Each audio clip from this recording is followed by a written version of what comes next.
ಎಲ್ಲರಿಗೂ ನಮಸ್ಕಾರ. ಹಾಗೆ ಎಲ್ಲರಿಗೂ ಅಬ್ದಿ ಅಕಾಡೆಮಿಗೆ ಸ್ವಾಗತ ಸ್ನೇಹಿತರೆ. ನಾನು ನಿಮ್ಮ ಪುನೀತ್ ರಾಜ್. ಓಕೆ, ಇಂದಿನ ಒಂದು ಅಬ್ದಿ ಅಕಾಡೆಮಿಯ KA ಸ್ಪೆಷಲ್ 100 ಟಾಪಿಕ್ಕಿನಲ್ಲಿ ನಾವು ಇವತ್ತು 7ನೇ ಟಾಪಿಕನ್ನು ನೋಡ್ತಾ ಬರಬೇಕಾಗುತ್ತೆ. ಯಾರೆಲ್ಲ ಹೊಸದಾಗಿ ಪ್ರಥಮ ಬಾರಿಗೆ ಈ ವಿಡಿಯೋ ನೋಡ್ತಾ ಇದ್ದೀರಾ, ಈಗ ಆಲ್ರೆಡಿ 6 ವಿಡಿಯೋಗಳನ್ನು ಉತ್ತಮವಾಗಿರುವಂತಹ ಪ್ರಮುಖವಾಗಿರುವಂತಹ ಟಾಪಿಕ್ಗಳನ್ನು ನಿಮ್ಗೆ ಆಲ್ರೆಡಿ ತಿಳಿಸ್ಕೊಡ್ತಾ ಬಂದಿದ್ದೀನಿ. ಸೊ KA ಡಿಪಾರ್ಟ್ಮೆಂಟಲ್ಲಿ ತುಂಬ ಪಾಸಿಬಿಲಿಟೀಸ್ ಇರುವಂತಹ 100 ಟಾಪಿಕ್ಗಳನ್ನು ನಾನು ನಿಮಗೆ ಕಂಪ್ಲೀಟ್ 360 ಆ್ಯಂಗಲಲ್ಲಿ, ಅಂದರೆ ಎಲ್ಲ ಥರ ಪ್ರಶ್ನೆಗಳು ಕೇಳೋದ್ರಲ್ಲಿ ಅದಕ್ಕೆ ಉತ್ತರಿಸುವಂತೆ ನಾನು ನಿಮಗೆ ಒಂದು ವೈಯಕ್ತಿಕ ಮಾರ್ಗದರ್ಶನ ಅಂದರೆ ಮೆಂಟರಿಂಗ್ಶಿಪ್ಪನ್ನು ಕೊಡ್ತಾ ಬರ್ತೀನಿ ಸ್ನೇಹಿತರೆ. ಸೊ ಇಲ್ಲಿ ಈ ಸ್ಪೆಷಲ್ 100 ಟಾಪಿಕ್ ಕಂಪ್ಲೀಟ್ ಮೆಂಟರಿಂಗ್ಶಿಪ್ ಬ್ಯಾಚ್ ಆಗಿರುತ್ತೆ. ಎಕ್ಸಾಮಲ್ಲಿ ಏನು ಕೇಳ್ತಾನೆ ಏನು ಕೇಳಲ್ಲ, ಯಾವ ರೀತಿ ಪ್ರಶ್ನೆ ಕೇಳಿದಾಗ ನೀವು ಯಾವ ರೀತಿ ಅಟೆಂಡ್ ಮಾಡಬೇಕಂತ ನಾನು ನಿಮಗೆ ಒಂದೊಂದಾಗಿ ತಿಳಿಸ್ಕೊಡ್ತಾ ಹೋಗ್ತೀನಿ. ಯಾವ ರೀತಿ ಎಕ್ಸ್ಪ್ಲನೇಷನ್ ಇರೋದಿಲ್ಲ, ಬಟ್ ಎಕ್ಸಾಮ್ ಓರಿಯೆಂಟೆಡ್ ಏನು ನಿಮಗೆ ತುಂಬಾ ಇಂಪಾರ್ಟೆಂಟು ಅವುಗಳನ್ನಷ್ಟೇ ನಾನು ತಿಳಿಸ್ಕೊಡ್ತಾ ಬರ್ತೀನಿ. ಬಟ್ ಆಲ್ಮೋಸ್ಟ್ 100% ಅಷ್ಟರಲ್ಲೇ ನಿಮಗೆ ನಾವು ಹೇಳಿರೋ ರೀತಿಯೇ ಪ್ರಶ್ನೆಗಳನ್ನು ಕೇಳ್ತಾ ಬರ್ತಾನೆ. ಸೊ ಈಗಿರುವ ಟ್ರೆಂಡಿಂಗಲ್ಲಿ ನಿಮಗೆ ಮೆಂಟರಿಂಗ್ಶಿಪ್ ತುಂಬಾ ಮುಖ್ಯ ಆಗಿರ್ತದೆ. ಸೊ ಯಾವ ರೀತಿ ಓದಬೇಕು, ಏನು ಓದಬೇಕು, ಹೇಗೆ ಓದಬೇಕು ಅನ್ನೋದನ್ನ ತಿಳ್ಕೊಂಬಿಟ್ರೆ ಆರಾಮ್ಸೆ ಎಕ್ಸಾಮ್ಗಳನ್ನು ಕ್ರ್ಯಾಕ್ ಮಾಡ್ತಾ ಬರ್ಬೋದು ಸ್ನೇಹಿತರೆ. ಸೊ ಇಂದಿನ ಸ್ಪೆಷಲ್ 100 ಟಾಪಿಕಲ್ಲಿ ಟಾಪ್ 7 ಟಾಪಿಕ್ ಅಂತ ಬಂದಾಗ ನಮಗೆ ಸಂವಿಧಾನದ ತಿದ್ದುಪಡಿಗಳು ಅಂತಲೇ ತುಂಬಾ ಇಂಪಾರ್ಟೆಂಟ್ ಆಗಿರುವಂಥದ್ದು ನೆನಪಲ್ಲಿಟ್ಕೊಂಡಿರಲೇಬೇಕಾಗುತ್ತೆ. ತುಂಬ ಬಾರಿ ಎಕ್ಸಾಮಲ್ಲಿ ಕೆಲವೊಮ್ಮೆ 2 ಪ್ರಶ್ನೆ ಬಂದಿದೆ, ಕೆಲವೊಮ್ಮೆ 3 ಪ್ರಶ್ನೆ ಕೇಳಿದ್ದಾರೆ, ಕೆಲವೊಮ್ಮೆ 4 ಪ್ರಶ್ನೆಗಳನ್ನು ಕೇಳಿದ್ದಾನೆ.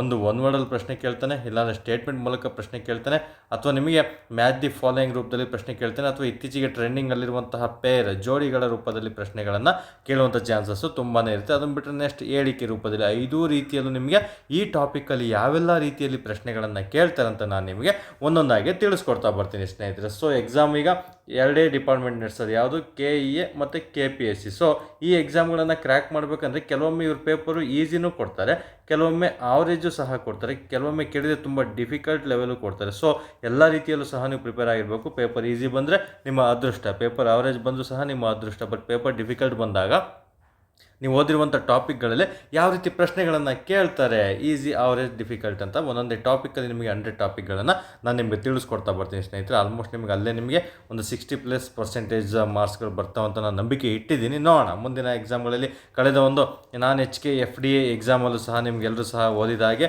ನಾನು HK FDA ಎಕ್ಸಾಮ್ಗಳಲ್ಲಿ ತುಂಬ ಪ್ರಶ್ನೆಗಳು ಸಹ ಆಲ್ರೆಡಿ ಬಂದಿದೆ. ಕೇವಲ ಮಾಡಿದ್ದ 4 ವಿಡಿಯೋ ಆಗಿರ್ಬೋದು, ಮತ್ತು ವೈಯಕ್ತಿಕ ಮಾರ್ಗದರ್ಶನ ಮೆಂಟರಿಂಗ್ಶಿಪ್ ಫುಲ್ಲು ಎಲ್ಲ ಸಬ್ಜೆಕ್ಟ್ ಏನು ತಿಳಿಸ್ಕೊಟ್ಟಿದ್ದೆ ಪೇಯ್ಡ್ ಬ್ಯಾಚಲ್ಲಿ, ಅಲ್ಲಿ ಆಲ್ಮೋಸ್ಟ್ ನಾನು ಏನು ಹೇಳಿದ್ದೀನಿ 60%ಗೂ ಅಧಿಕ ಪ್ರಶ್ನೆಗಳು ಬಂದಿದೆ ಸ್ನೇಹಿತರೆ. ಸೊ ನಾನು ಹೇಳೋದೊಂದೇ, ನಾವು ಹೇಳುವಂಥ ಮಾರ್ಗದರ್ಶನ ನಿಮಗೆ ಯೂಟ್ಯೂಬಲ್ಲಾಗಿರ್ಬೋದು ಮತ್ತು ಟೆಲಿಗ್ರಾಮಲ್ಲಿ, ಈಗ ಟೆಲಿಗ್ರಾಮ್ ಗ್ರೂಪಿಗೆ ಯಾರೆಲ್ಲ ಜಾಯ್ನ್ ಆಗಿಲ್ಲ ದಯವಿಟ್ಟು ಜಾಯ್ನ್ ಆಗ್ತಾ ಬನ್ನಿ. ಕಮೆಂಟ್ ಬಾಕ್ಸಲ್ಲಿ ಲಿಂಕನ್ನು ಕಳಿಸಿರ್ತೀನಿ, ನೀವು ಡೈರೆಕ್ಟ್ ಲಿಂಕನ್ನು ಪ್ರೆಸ್ ಮಾಡಿ ಜಾಯ್ನ್ ಆಗ್ಬೋದು, ಅಥವಾ ಈ ರೀತಿ ಟೆಲಿಗ್ರಾಮಲ್ಲಿ ಸರ್ಚ್ ಕೊಟ್ಟು ಜಾಯ್ನ್ ಆಗ್ಬೋದು. ಟೆಲಿಗ್ರಾಮ್ಗೆ ಜಾಯ್ನ್ ಆಗಿ ಕ್ವಾಲಿಟಿ ಇದ್ದರೆ ಮಾತ್ರ ಟೆಲಿಗ್ರಾಮನ್ನು ನೋಡೋದನ್ನ ಕಂಟಿನ್ಯೂ ಮಾಡಿ, ಕ್ವಾಲಿಟಿ ಇಲ್ಲಾಂದರೆ ಎಕ್ಸಿಟ್ ಆಗಿ, ನೋ ಪ್ರಾಬ್ಲಮ್. ಓಕೆ, ಕ್ವಾಲಿಟಿ ಅಂತೂ 100% ಕೊಟ್ಟೇ ಕೊಡ್ತೀವಿ. ಸೊ ಹಾಗಾಗಿ ಯೂಟ್ಯೂಬಲ್ಲಾಗಿರ್ಬೋದು, ಟೆಲಿಗ್ರಾಮಲ್ಲಾಗಿರ್ಬೋದು, ಮತ್ತು ಪರ್ಸ್ನಲ್ ಮೆಂಟರಿಂಗ್ಶಿಪ್ ವೈಯಕ್ತಿಕ ಮಾರ್ಗದರ್ಶನ ನೀಡುವಂಥ ಎಲ್ಲ ಟಾಪಿಕ್ಗಳನ್ನು ನೀವು ಕಡ್ಡಾಯವಾಗಿ ಪಾಲಿಸಿದ್ದೆ ಆದಲ್ಲಿ ಯಾವುದೇ ಕಾರಣಕ್ಕೂ ನಿಮಗೂ ಗೆಲುವು ಸಿಕ್ಕೇ ಸಿಗುತ್ತೆ ಸ್ನೇಹಿತರೆ. ಸೋಲಂತೂ ಯಾವುದೇ ಕಾರಣಕ್ಕೂ ನಿಮಗೆ ಸಿಗೋದಿಲ್ಲ. ಅದಕ್ಕೆ ನಾನು ನಿಮಗೆ ಭರವಸೆಯನ್ನು ಕೊಡ್ತಾ ಬರ್ತೀನಿ. ಸೊ ಇಲ್ಲಿನ ಮೊದಲನೇ ಟಾಪಿಕ್ ನಮಗೆ ಟಾಪ್ 7 ಅಂತ ಬಂದಾಗ ಇಲ್ಲಿ ಸಂವಿಧಾನದ ತಿದ್ದುಪಡಿಗಳು, ಕಾನ್ಸ್ಟಿಟ್ಯೂಷನಲ್ ಅಮೆಂಡ್ಮೆಂಟ್ಸ್ ಬಗ್ಗೆ ನೋಡ್ತಾ ಬರಬೇಕಾಗುತ್ತೆ.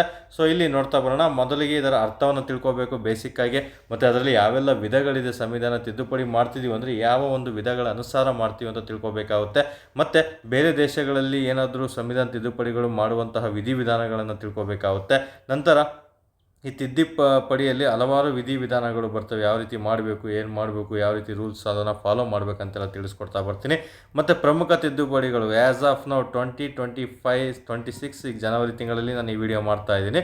ಸೊ ಇಲ್ಲೇವರೆಗೂ ಎಷ್ಟು ಅಮೆಂಡ್ಮೆಂಟ್ ಆಗಿದೆ? 106 ಅಮೆಂಡ್ಮೆಂಟ್ ಆಗಿದೆ. 1ರಿಂದ 106ರಲ್ಲಿ ಯಾವೆಲ್ಲ ತಿದ್ದುಪಡಿಗಳನ್ನು ನೀವು ಕಡ್ಡಾಯವಾಗಿ ಓದಿರಬೇಕು ಎಲ್ಲ ಎಕ್ಸಾಮ್ಗೆ ಅಂತ ತಿಳಿಸ್ಕೊಡ್ತಾ ಬರ್ತೀನಿ. ಮತ್ತು ತಿದ್ದುಪಡಿ ಅಂದ್ರೇನು, ಮಸೂದೆ ಅಂದ್ರೇನು, ಎರಡಕ್ಕೂ ಇಂಟರ್ಲಿಂಕ್ ಇದೆ. ಸೊ ಅದೇನು ಅಂತಲೂ ಸಹ ನಿಮಗೆ ವ್ಯತ್ಯಾಸವನ್ನು ಕೊನೆಯದಾಗಿ ತಿಳಿಸ್ಕೊಡ್ತಾ ಬರ್ತೀನಿ ಸ್ನೇಹಿತರೆ. ಸೊ ನೀವು ತುಂಬ ಸಿಂಪಲ್ಲಾಗಿ ನೋಡ್ತಾ ಬರೋದಾದರೆ, ಈಗ ಇತ್ತೀಚೆಗೆ ಫಾರ್ ಎಕ್ಸಾಂಪಲ್ ವುಮೆನ್ ರಿಸರ್ವೇಷನ್ ಅಂತ ಎಲ್ರಿಗೂ ಸಹ ಗೊತ್ತಿರುತ್ತೆ, 106ನೇ ಒಂದು ತಿದ್ದುಪಡಿ ವುಮೆನ್ ರಿಸರ್ವೇಷನ್ ಬಗ್ಗೆ ತಿಳಿಸ್ಕೊಡುತ್ತೆ ಅಂತ ಎಲ್ಲರೂ ಸಹ ಓದಿದ್ದೀರಾ.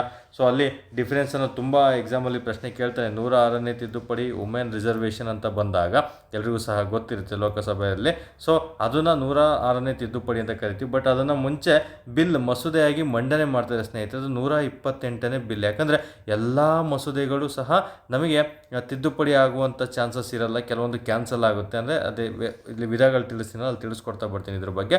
ಇದು 128ನೇ ಮಸೂದೆ ಆಗಿರುತ್ತೆ. ಬಟ್ ಇದರ ಅಮೆಂಡ್ಮೆಂಟ್ ಎಷ್ಟು ಅಂತ ಕೇಳಿದರೆ 106ನೇ ತಿದ್ದುಪಡಿ ಆಗಿರ್ತದೆ. ಸೊ ಹಾಗಾಗಿ ನಮಗೆ ಎಕ್ಸಾಮಲ್ಲಿ ಕೇಳ್ತಾ ಬರ್ಬೋದು. ಓಕೆ, ಎಕ್ಸಾಮಲ್ಲಿ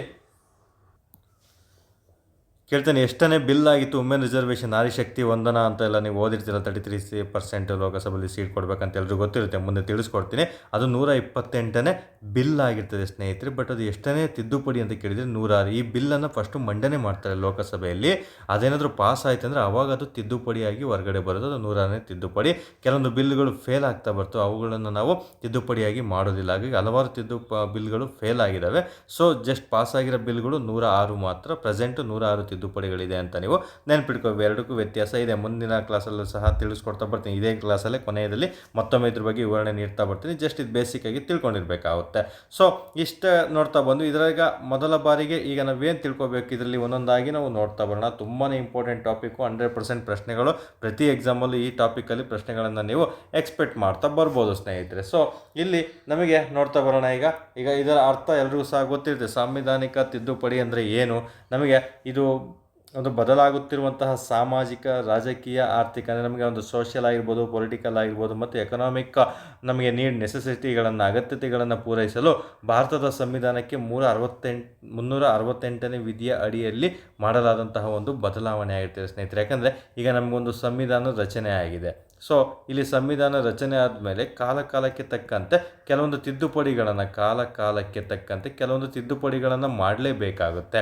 ಫಾರ್ ಎಕ್ಸಾಂಪಲು ಶಿಕ್ಷಣಕ್ಕಾಗಿರ್ಬೋದು, ಶಿಕ್ಷಣ ವ್ಯವಸ್ಥೆಯಲ್ಲಾಗಿರ್ಬೋದು, ಮೂಲಭೂತ ಹಕ್ಕುಗಳ ವ್ಯವಸ್ಥೆಗಳಲ್ಲಾಗಿರ್ಬೋದು, ಹಲವಾರು ವ್ಯವಸ್ಥೆಗಳಲ್ಲಿ ನಾವು ತಿದ್ದುಪಡಿಗಳ ಕ್ರಮಗಳನ್ನು ಜಾರಿ ತರಲೇಬೇಕಾಗುತ್ತೆ. ಯಾಕಂದರೆ ಕೆಲವೊಂದು ದೇಶದ ಒಂದು ಸ್ಥಿತಿಗತಿಗಳನ್ನು ನೋಡ್ತಾ ಬರಬೇಕಾಗುತ್ತೆ. ದೇಶದ ಒಂದು ಸ್ಥಿತಿಗತಿಗಳನ್ನು ನೋಡ್ತಾ ಬರಬೇಕಾಗುತ್ತೆ. ಇಂಥದ್ದನ್ನೆಲ್ಲ ನೋಟ್ಸ್ ಮಾಡ್ಕೊಬೇಡಿ, ಜಸ್ಟ್ ಕಾನ್ಸೆಪ್ಟ್ ಅರ್ಥ ಮಾಡಿಸ್ತಾ ಇದ್ದೀನಿ. ನಂತರ ನಮಗೆ ಹಲವಾರು ಕೆಲವೊಂದು ಬೇಡಿಕೆಗಳು ಸಹ ಜನರಿಂದನೂ ಸಹ ಹೋಗುತ್ತೆ. ಹಲವಾರು ಬೇಡಿಕೆಗಳಾಗಿರ್ಬೋದು. ಈಗ ರಿಸರ್ವೇಷನ್ ವುಮೆನ್ನಿಗೆ ಕೊಡಬೇಕು ಅಂತೇಳಿದ್ವಿ, ಆ ರೀತಿ ಆಗಿರ್ಬೋದು. ಮತ್ತು GSTಯನ್ನು ಜಾರಿಗೆ ತರಬೇಕಂತ ಇದ್ವಿ. ಈ ರೀತಿಗಳ ತಿದ್ದುಪಡಿಗಳು ಬೇಕು ಅಂತ ಹೇಳ್ಬಿಟ್ಟು ನಮಗೆ ಸಂವಿಧಾನಕ್ಕೆ ತಿದ್ದುಪಡಿಯನ್ನು ಮಾಡ್ತಾ ಬರ್ತಾರೆ ಸ್ನೇಹಿತರೆ. ಆ ತಿದ್ದುಪಡಿ ಮಾಡೋದಕ್ಕೋಸ್ಕರ ಹೇಗಂದ್ರಾಗಿ ತಿದ್ದುಪಡಿ ಮಾಡಬಾರ್ದು, ಅದಕ್ಕೆ ಒಂದು 368ನೇ ವಿಧಿಯಲ್ಲಿ ಉಲ್ಲೇಖಿಸಲಾಗಿರುವಂತಹ ವಿಧಿಗಳನ್ನು ನೋಡಿಕೊಂಡು ಅದರಲ್ಲಿ ಉಲ್ಲೇಖಿಸಲಾಗಿರುವಂತಹ ಅಂಶಗಳ ಮೂಲಕ ನಾವು ತಿದ್ದುಪಡಿ ಮಾಡಬೇಕು ಅಂತ ಹೇಳ್ಬಿಟ್ಟು ಸಂವಿಧಾನದಲ್ಲಿ ರಚನೆ ಆಗಿದೆ ಸ್ನೇಹಿತರೆ. ಹಾಗಾಗಿ ಅದರ ಮೂಲಕನೇ ಸಂಸತ್ತಿನಲ್ಲಿ ಯಾವ ರೀತಿ ಕ್ರಮ ವಹಿಸ್ಕೊಂಡು ಅವರು ಮಾಡ್ತಾರಂತಲೂ ಮುಂದಿನ ಒಂದು ಇದರಲ್ಲಿ ತಿಳಿಸ್ಕೊಡ್ತೀನಿ ವಿಡಿಯೋದಲ್ಲಿ. ಇಷ್ಟು ಅಂಶಗಳನ್ನು ನೀವು ತಿಳ್ಕೊಂಡಿರಬೇಕಾಗುತ್ತೆ. ಜಸ್ಟ್ ಜನರ ಮೂಲಕ್ಕೆ ಅಥವಾ ಕಾಲಕ್ಕೆ ತಕ್ಕಂತೆ ದೇಶದ ಸ್ಥಿತಿಗತಿಗಳಿಗೆ ಅಥವಾ ಇತರೆ ಬೇಡಿಕೆಗಳನ್ನು ಪೂರೈಸಲು ನಮಗೆ ಈ 368ನೇ ವಿಧಿ ಸಂವಿಧಾನದಲ್ಲಿ ನೀಡಲಾಗಿದೆ. ಲೆಕ್ಕಕ್ಕಿಲ್ಲದ ಬಾರಿಯಷ್ಟು ಕೇಳಿದರೆ ಸಾಂವಿಧಾನಿಕ ತಿದ್ದುಪಡಿಯ ಬಗ್ಗೆ ತಿಳಿಸಿಕೊಡುವ ಸಂವಿಧಾನದ ವಿಧಿ ಯಾವುದು ಅಂತ 368ನೇ ವಿಧಿಯಾಗಿರ್ತದೆ ಸ್ನೇಹಿತರೆ. ಅದನ್ನು ತಿಳಿಸಿಕೊಡುವಂಥ ಸಂವಿಧಾನದ ಭಾಗ ಯಾವುದು ಅಂತ ಪ್ರಶ್ನೆ ಕೇಳ್ತಾನೆ. ನೀವು ರೋಮನ್ ಅಂಕಿಲೇ ನೆನ್ಪಿಟ್ಕೋಬೇಕು. 20ನೇ ಭಾಗ ಆಗಿರುತ್ತೆ. XX ಅಂದರೆ 20ನೇ ಭಾಗ ಆಗಿರ್ತದೆ. ಈ ಸಾಂವಿಧಾನಿಕ ತಿದ್ದುಪಡಿಯನ್ನು ನಾವು ಯಾವ ದೇಶದಿಂದ ಎರವಲು ಪಡೆದುಕೊಂಡಿದ್ದೇವೆ ಅಂತ ಪ್ರಶ್ನೆ ಕೇಳ್ತಾನೆ. ದಕ್ಷಿಣ ಆಫ್ರಿಕಾ ಸಂವಿಧಾನದಿಂದ ನಾವು ಈ ಒಂದು ಸಾಂವಿಧಾನಿಕ ತಿದ್ದುಪಡಿ ಅಂದರೆ ಕಾನ್ಸ್ಟಿಟ್ಯೂಷನಲ್ ಅಮೆಂಡ್ಮೆಂಟ್ ಎಂಬ ಕಾನ್ಸೆಪ್ಟನ್ನು ನಾವು ಎರವಲು ಪಡ್ಕೊಂಡಿದ್ದೀವಿ ಸ್ನೇಹಿತರೆ, ಬಾರೋ ಮಾಡ್ಕೊಂಡಿದ್ದೀವಿ. ಅದು ತುಂಬಾ ಇಂಪಾರ್ಟೆಂಟು, ತುಂಬ ಬಾರಿ ಪ್ರಶ್ನೆ ಕೇಳಿದ್ದಾನೆ.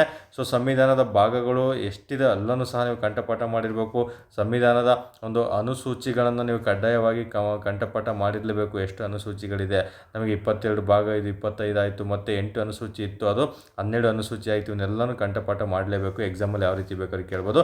ಅವುಗಳನ್ನು ನೀವು ರೋಮನ್ ಅಂಕಿಲೇ ನೆನ್ಪಿಟ್ಕೋಬೇಕು. ಎಕ್ಸಾಮಲ್ಲಿ ಹೊಂದಿಸಿ ಬರೆಯಲಿ ರೋಮನ್ ಅಂಕಿಲೇ ನಿಮಗೆ ಪ್ರಶ್ನೆಗಳನ್ನು ಕೇಳಲಾಗ್ತದೆ ಸ್ನೇಹಿತರೆ. ನಂತರ ಬಂದು ನಮಗೆ ಇತರೆ ಅಂಶಗಳು ಮ್ಯಾಕ್ಸಿಮಮ್ನಿಗೆ ಒಂದು ವರ್ಡಲ್ಲಿ ಪ್ರಶ್ನೆ ಕೇಳಿದರೆ ಇಷ್ಟರಲ್ಲೇ ಪ್ರಶ್ನೆಯನ್ನು ಕೇಳ್ತಾ ಬರ್ತಾನೆ. ನೆಕ್ಸ್ಟ್ ಸ್ವಲ್ಪ ಸ್ಟೇಟ್ಮೆಂಟ್ ಮೂಲಕ ನೋಡ್ತಾ ಬರೋದಾದರೆ ಒಂದೊಂದಾಗಿ ನಾವು ನೋಡ್ತಾ ಬರೋಣ. ತುಂಬಾ ಇಂಪಾರ್ಟೆಂಟ್ ಆಗಿರುವಂತಹ ಕೆಲವೊಂದು ಸ್ಟೇಟ್ಮೆಂಟ್ಗಳನ್ನು ಇಲ್ಲಿ ತೊಗೊಂಡಿರ್ತೀನಿ. ಅವನ್ನು ನೀವು ಆ್ಯಸ್ ಇಟ್ ಈಸ್ ಹಾಗೆ ಬರೆದಿಟ್ಕೊಂಡಿರಬೇಕಾಗುತ್ತೆ. ಸೊ ಇಲ್ಲಿ ಜಗತ್ತಿನ ಇತರೆ ದೇಶದ ಲಿಖಿತ ಸಂವಿಧಾನ ತಿದ್ದುಪಡಿ ಆಗುವಂತೆಯೇ ಭಾರತದ ಸಂವಿಧಾನದ ದೇಶದ ಸ್ಥಿತಿಗತಿ ಬೇಡಿಕೆಗೆ ಅನುಗುಣವಾಗಿ ಕೂಡ ತಿದ್ದುಪಡಿ ಮಾಡಲು ಸಂವಿಧಾನದ ರಚನಾಕಾರರು ಅವಕಾಶವನ್ನು ಕಲ್ಪಿಸಿದ್ದಾರೆ ಸ್ನೇಹಿತರೆ. ಏನು ನಮಗೆ ಸಂವಿಧಾನದ ಶಿಲ್ಪಿ ಅಂತ ನಾವು ಡಾಕ್ಟರ್ BR ಅಂಬೇಡ್ಕರ್ ಅವ್ರನ್ನ ಕರಿತೀವಿ. ಸೊ ತುಂಬ ಬಾರಿ ಎಕ್ಸಾಮಲ್ಲಿ ಪ್ರಶ್ನೆ ಕೇಳಿದ್ದಾನೆ.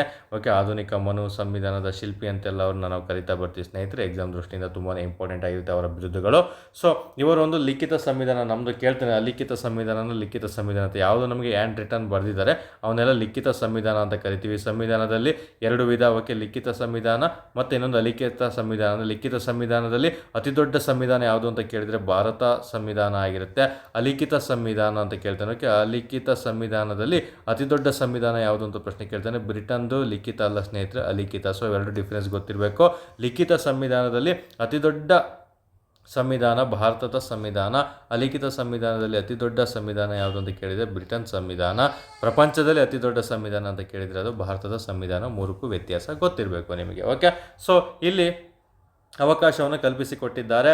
ಸೊ ಭಾರತದ ಸಂವಿಧಾನದಲ್ಲಿ ನಮಗೆ ಮೊದಲ ಬಾರಿಗೆ ಜೂನ್ 18, 1951 ತಿದ್ದುಪಡಿ ಆಗುತ್ತಾ ಬಂದಿದೆ ಸ್ನೇಹಿತರೆ. ಪ್ರೆಸೆಂಟ್ 2026 ಜನವರಿವರೆಗೆ. ಸೊ ಇದು ಜನವರಿ. ಮುಂದೆ ಎಕ್ಸಾಮ್ ಬರೋಷ್ಟೊತ್ತಿಗೆ ಯಾವುದಾದ್ರು ತಿದ್ದುಪಡಿ ಆಯ್ತಂದರೆ, ಅದು ಮಸೂದೆ ಮಂಡನೆ ಮಾಡಿ ತಿದ್ದುಪಡಿ ಆಯ್ತಂದರೆ ಅದನ್ನು ಸಹ ನೀವು ಕರೆಂಟ್ ಅಫೇರ್ಸಲ್ಲಿ ನೋಟ್ ಮಾಡಿ ಇಟ್ಕೋಬೇಕು. ಪ್ರೆಸೆಂಟ್ ತಿಂಗಳಿಗೆ ನಾನು ತೊಗೊಳ್ತಾ ಬಂದು 106 ತಿದ್ದುಪಡಿಗಳನ್ನು ಮಾಡಲಾಗಿದೆ ಸ್ನೇಹಿತರೆ. ಸೊ ಎಕ್ಸಾಮಲ್ಲಿ ಕೇಳ್ತೇನೆ ಮೊದಲ ತಿದ್ದುಪಡಿ ಎಷ್ಟರಲ್ಲಿ ಆಯಿತು ಅಂತ.